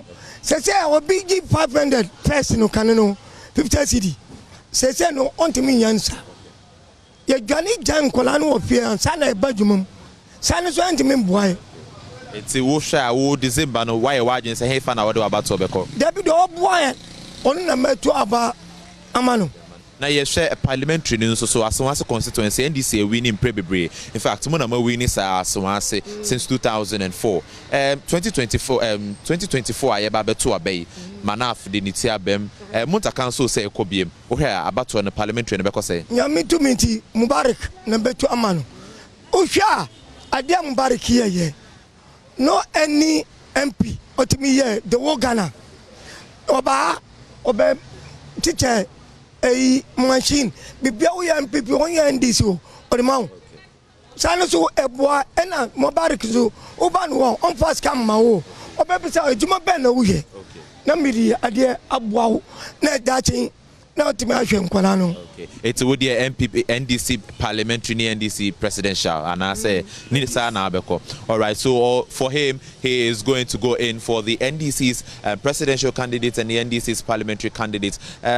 The same way for the other gentleman we spoke to, but then I have some. Let's hear from the females as well. Mame, December abato na ba ne ba so 1990s ni akwa akoto aba. Why you wadwen so beto aba no? Eden ebetimi wo hwa ebetimi asesa wadwen na say eden na ema wakoto aba na ma party na party bi. Okay, the mame matu aba na ma party na say party bi ni say me oman na ye wo mo no efitete na ho kire wo mu abeto samri. Ela na nado so ba ye waye bi pa na wiase no ablabo no sa na wose kodo e wa bible nyame anum asemu an ye wo no eti de na nado aye de ye ya be se wo hwe o ma yi ma e ma bele papa e ma na hwe ye ma e ma enhwam wo yi ma du gina ho a kakra bi na hwe e ma ndodo na nyame ya adom wa be ma free education ama ne nkurasefo nyina e ko school. But that time, free education was coming to school ni bi. Kaya some teacher mono. It's in the free education now. Back where SS Kran want to ask Krana. Government be better me aba. I'm a nesta wasako. It's SS Canadian and another year be pa. It's what dear Osha MPP na beto aba. No, ye share parliamentary nso a Muntaka wa hanum say NDC MPP candidate nso manaf nso wo ye adwuma wo constituency ni ma so betimi age seat na ma MPP hefa na wo gina wo sa brain. Wala ke de me minum say ono no ha no wo ye adwuma me mfa me atini dine ni ama wo ye no ha menya aboabo ha na mete wo pankoro no ba ya tibi waya niema na so omu social person so de waya ne beboa wo ma omu ntoma no aya MPP ni ba na de obeya nya na ye folo MPP me se mo ana se de mu bala keye no aya meto ama no meto ne skatamblas etime so de me so na baby a wo no beto ne say oh me de that time no baby na me wo no na we na ho adwasafo a me won na te so aka me ntoma no na adwasafo a I guess so my pamano no sakasa akute ba no na wo ha ka ye be bonu tuo na ya kesi ya uniform de foforo aba etu aso ya tra no na anya ye be bonu tuo na nado de wa yabi ka ajo asafo de na se Accra na asem na do me kwabrenya no a we say no ayi ba na ya na say what's Francis Otel no wano na America no wano de akwanye wano se wano na ka ejina wo ye ho de aka me ya be bonu tuo ba shiranka se ya uniform de foforo aba okay me da se pa mame nso minti o said the 1990s aka me akwakoto aba no why na why wadwen say wo de wa ba ekwa ma no den ti na why wadwen sa e na den ne bitimi asesa wadwen mpo oh me de bibia na obetimi asesa ma wadwen kire say MPP aba wa boa yen wa boa me amegyina hwi free education ti if you say na man na hwe wo mommo man hwe wo momma enti me de na do aban MPP aban ba ye de wa ya de kire say mesa to aso ama bawomia aba befa ne kese me hwa bla emu aye den de ba mesere wo mo so omma enoma ne bi hu man na me so de me hu ne say kwan ye ne ade omo de atoto akwan mu eye den MPP aban de atoto akwan mu ye den ye ne kakra de ye den e de maye na emum mesere wo mo say awurade mo o ma hoden na wo mo nyenye den ento asomaye na me de ye den a ma aba de se awurade ma hoden na sasa eda ne betome a me de ma ba enkwati MPP aba if so waboa me na wo shep ne say wo kapal presidential assembly no ne say MPP ne be ko ba parliamentary nso so emu te say oh ono so MP fo no me dem impesu am wo so de wa amwa ono ye kwaku aten ba no wa amwa ye no ye Francisca Otel no wa anya she sa baba ne de ono kwa de wo so menima de kodie nti omutimi gina so to ma no na emo me sa me kasa me to na se minti aboabo ha me twam e be ya ade wa ha na me hu ba me wa aboabo ha de a ene ya kan se mobile ko se ho ahwan ni no mutaka de so okobo ban ya kwan oh ya de ya hwede nipa na yo ne ya kanfo no ya nya se de obi aba ya ne aye de ya kanfo no mutaka wa ya de no kure de ya ba akon ye ka December 7th 99 days we intimate sanwajen se rade ma enkwa beto me de ya hwe ni obese sama adwene afa MPP aban ho. All right, yeah, better and so these are the opinions of some voters that we have interacted with here in the Asawase constituency. We heard from some gentlemen who were saying that for them the NDC will still maintain the constituency, they maintain the seat and also win the presidential election. For maintaining the seat, that means that the incumbent member of parliament, Muntaka Mubarak, is likely to win the elections. For the women we also spoke to, they say that, well, they are going to vote for the MPP, but even if it's about the parliamentary elections, then they are going to vote against the MPP. One woman, when we spoke to earlier, says that she would like to vote skirt and blouse. We heard from these voters, and these are their thoughts as we head to the December 7th election. 99 days to elections, and they have shared their opinions with us live from the Asawase constituency. Over to you. So these are the issues that are going to influence voter choice come December 7th. Some talked about education, unemployment, blooming businesses, infrastructure development. Kojo, this is where we are. Indeed. Let's not forget roads. That also came up quite strongly.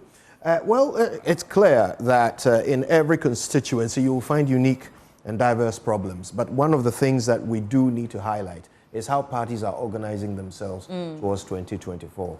Right, and it's an important aspect of the conversation. We have two party representatives and one independent candidate representative here. Let's see what we can find out about things like funding. And I like to say that the problems are the same. Therefore, when you look at all the manifestos, they're dealing with the same issues. Everybody's talking about education, infrastructure, the economy and all that. The approach, however, is where we have some key differences. So how do each political party or the independent candidates intend to fund these ambitious promises that they're giving the Ghanaian voting population? You want to start with Haruna? You want to start with me? Okay. Thank you very much. I think that the MPP is a formidable party going into the 2024 general elections.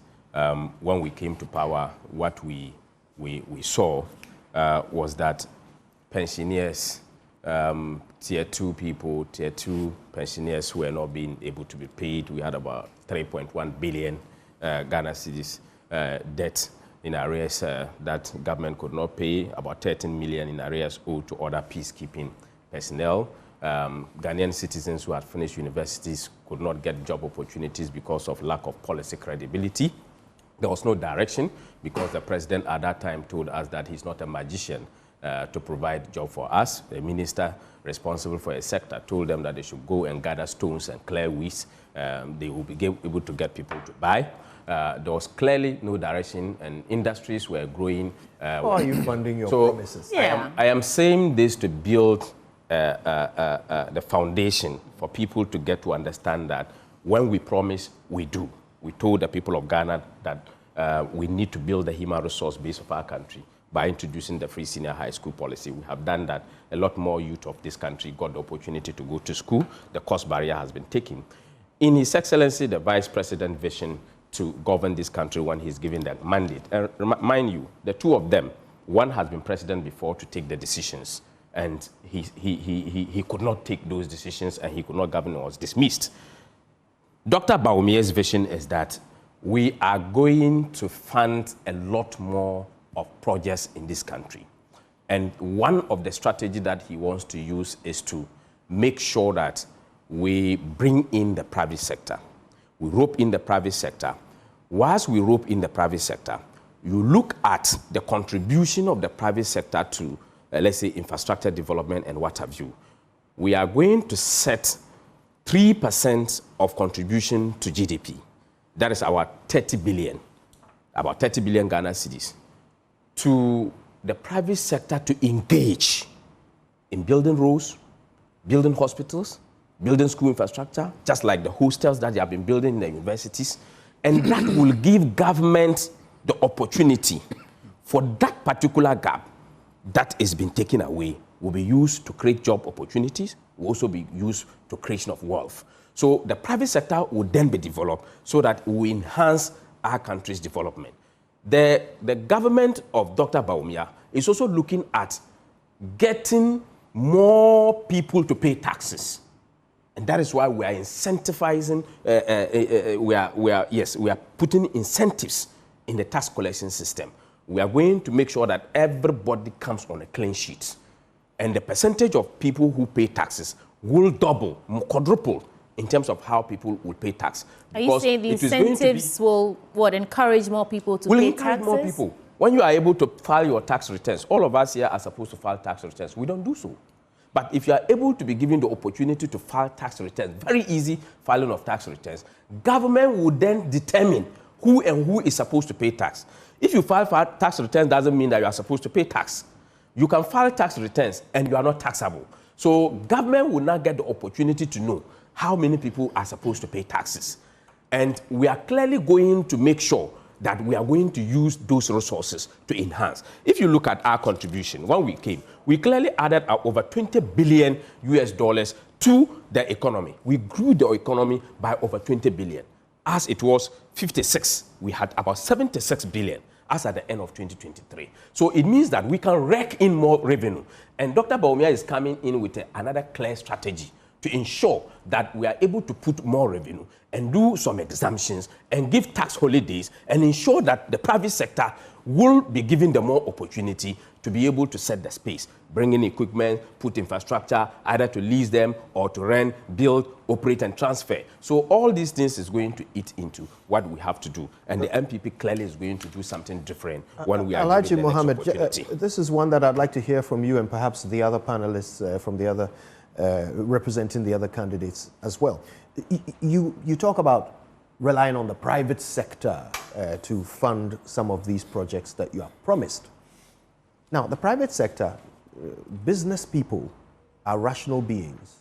They make decisions that are profitable to them. How do you intend, in fact, how can you promise people outcomes that are based on someone else's individual decision? Right? Because the private sector has to decide for themselves whether they want to do business with you, whether they want to come and build your road, whether they want to come and build your hospital. But you are promising the people of Ghana outcomes based on decisions that have not yet been made by individuals who have free will. How are you doing that?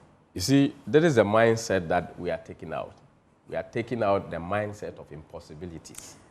You have just exhibited. Oh, so you are working by faith. We are working by mindset of possibilities. So faith. We are not so you believe we have do it. Yes, we believe we are going to do it. Right. You haven't actually sat down. We have talked to it. No, that's wrong. We have sat down. We have thought about it. When we were introducing the one district, one factory, we did not say government was going to do the construction, right? Government was going to give stimulus package to the private sector. Companies, and it is demand-driven. And look at what we have today. Yeah, but they have been able to come in and do a lot of them. That is why you see people come to say, this company was already existing, this company was that. The private sector has been supported to either expand or to increase productivity. So that is why we are going to have already made the decision to run a factory, and then you've gone to support them. It's not just supporting them. It's looking at what exactly are you doing within the factory. I have worked in the private sector. I've worked with the private sector people for some time. I've done a lot of consultancy for them. You go into a company, maybe the company is operating at 20% because the company has a staff strength of 2.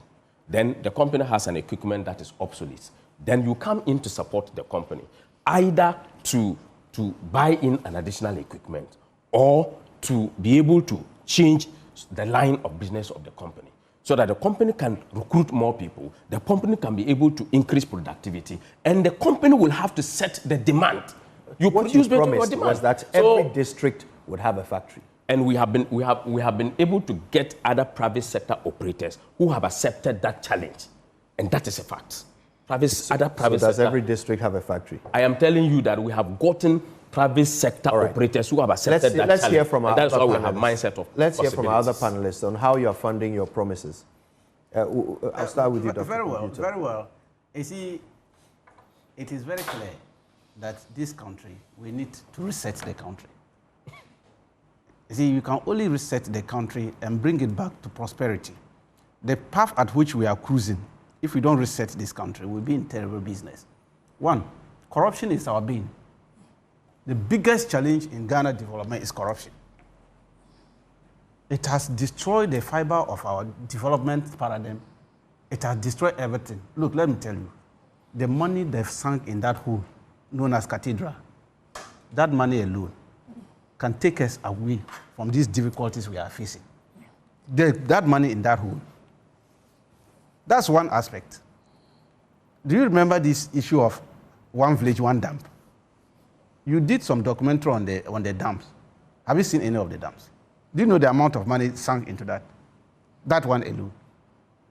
That's why we have launched Operation Retrieve all these looted resources. Is that how you're going to fund it? I said, let's loot the looted one, let's take them first. And you will see the amount of money that will come out from it. That's how you intend That's to one fund your aspect. promises. That's one aspect. This sole sourcing. It's another window of which these people have corrupted the state to the extent that, look, people have opened bank accounts in their rooms. John Mahama did sole sourcing as well. I'm saying that on the hand side, if you had looked at all the, why are we resetting that? Why are we resetting the country development paradigm? Because after having looked at all this, why are we still going through? They spoke against sole sourcing. The MPP spoke heavily against sole sourcing. They came into office and every bit of contract they are doing is sole sourcing. Every aspect of their contract activity is sole sourcing. So we probably shouldn't trust you when you speak against sole sourcing. That is what I'm saying, that go and read the manifesto when we talk of reset. Resetting the development paradigm and resetting our own mindsets. That is why there is a need to vote for His Excellency John Dramani. So how do you fund your The funding is what I've given you an example that we are fighting corruption. If we fight corruption to its logical end and able to plug all these loopholes that is bleeding where the monies are going out, we are going to make a lot of resources in order to solve this. And for instance, when we talk of the issue of the first year university, free education for the first year universities, they were talking of asking us, how are we going to fund this thing? Haven't they capped GET fund and collateralized GET fund? GET fund was meant to support the infrastructure need of educational sector. But what have they done to GET fund? As we speak now, GET fund is on its knees. There's nothing in there. That is why they are running double track system, because they can't build anything. So we are saying that we'll deal with that aspect. When we are able to deal with the issue of capping GET fund, and so that GET fund can now come upstream, we'll get more resources from there in order to deal with the educational challenges that we are facing as well. That's another window. So you will uncap funds. And you will take people to court, hope to win. We will retrieve. Case, that's why the oral hope that after you win the case, you can retrieve money. Look, and then you will fund government projects. Let me tell you. Woyome hasn't finished paying his. Look, let me tell you. So is that really a realistic timeline? I am saying we are not using that one. There is. Go and read the aura. The principle of the aura. Operation Retrieve all looted funds. Some of them, you don't need even more than 48 hours to retrieve those monies. It's a simple. You've made a lot of somebody promises, has, you know. Look, I'm giving you an example. $11.9 million paid to contractors who have not done any job for Palugu. Nothing. Just completely. Just take the money, go and spend. And you are telling me I should take 1 year to prosecute such people to do this money. That's how our laws work. I'm saying the law too has a way. There is a way that the law also deals with that. It's an operation. Dr. Abu Sakara. There's an operation and we'll deal with those great issues and we'll retrieve all this money. Transformational plan. Thank you very much. How is that getting funded? Thank you very much. I think the first thing that we should say about the great transformational plan is that it is a policy framework. It is not a manifesto. And we have put together a policy framework within which we've identified particular pillars and integrated them so that we have a comprehensive development process. In addition to that, we have identified the means by which we shall implement it and we shall fund it. Now, let me come back to the premise of it. We want to give this country an independent presidential candidate that is a credible alternative to the NPP and the NDC in order for us to prosecute a reform agenda that will not only reset this country, it will restore us to a path of prosperity for all of us, not for a few of us at the expense of all of us, which is the path we have been on. So you believe the country needs to be reset? Oh, we created that word reset. Okay. If other people now believe it needs resetting, we are happy to. No, they didn't copy us. Okay. They didn't copy us. Listen, ideas. You see. Gentlemen, unfortunately, we do have to go. No, I haven't finished. Yeah. I haven't finished. I haven't told you how we are going to do it. The first thing of how you do, you correct the economy, cut the waste, increase the income, the source of growth, and then set in place mechanisms to manage it properly. So we are going to ensure that we do cut all sources of waste by cutting the size of government. They are talking about 60 and 50. We are talking of not more than 40. That means that it could even be 30. After all, this country was run with less than 30 ministers before, and it was very efficient. We are not doing jobs for the boys. The demands of the people at the time is different from the efficiency. Demands that... Efficiency is something else. You have countries which are bigger than ours, which are also running their governments with less people. They've turned their thing to jobs for the boys. Let's admit it. We're going to go away from that. And that is why we need reforms. If you do not reform, you cannot reset. And we've identified key areas in governance, our social structure, our politics, where we need to set fundamental reforms. That is really what we must do in this next dispensation. Right. For 32 years now, we've been at the same point spinning wheels. We must now go to adopt some fundamental reforms collectively. In fact, when our president comes to government, we shall employ the good MPP and NDC MPs. Because there's some good MPP and NDC MPs who have never seen the light of day because they tell the truth. And their parties don't like it. Right. We will bring them because we believe in Ghanaians and we believe in a unity government for all Ghanaians. Thank Dr. Bosman, you have the final word. Thank you very much for this opportunity.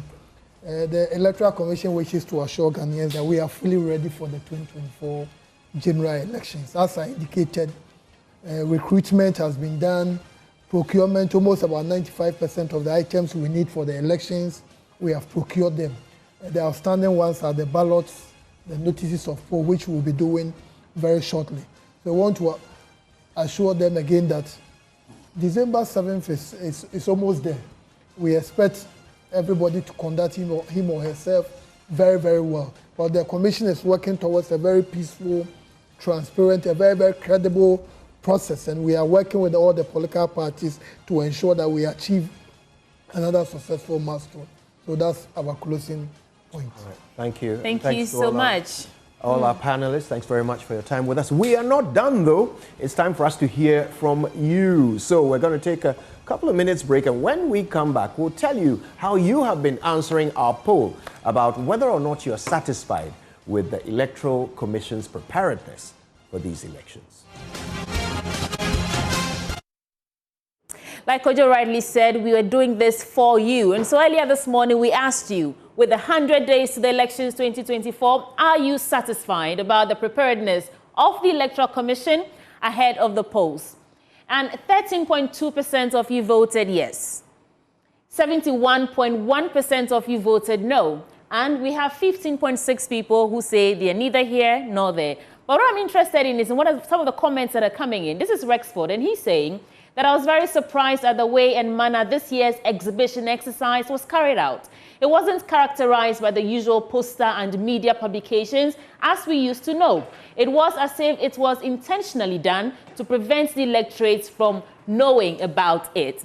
We don't know anything about their preparedness, and this is coming from Philip, and he says they are not giving the general public an update on the things they are doing, not talking about checking your details or late registration. And this is the last one I'll take for the sake of time. This is your election headquarters. At this juncture, as a loyal citizen, I think I see no big influence from this commission. I think this is speaking. Sake of their digitization is currently not working as expected.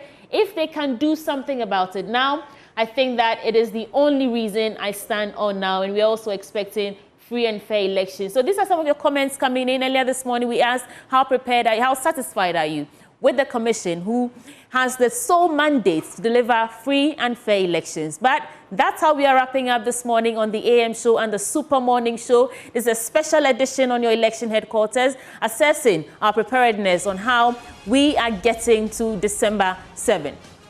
Thank you so much. Kojo Yangsen and I brought you this, and our panel this morning was Dr. Bosman, Deputy Commissioner at the EC, Dr. Rashid Tanko, who is also the Deputy General Secretary in charge of elections, Deputy Director of Elections from the NDC, as well as Dr. Abu Sakara, representing the Alliance for Revolutionary Change, as well as Haruna Mohammed, who is Deputy General Secretary of the NPP. Kojo, yeah, well, we certainly take us away. Keep watching and staying on Joy. We are your election headquarters, and as we always say, the elections may be won at the polling station, but they are witnessed on Joy. Thank you very much for joining us. Have a wonderful day. Bye.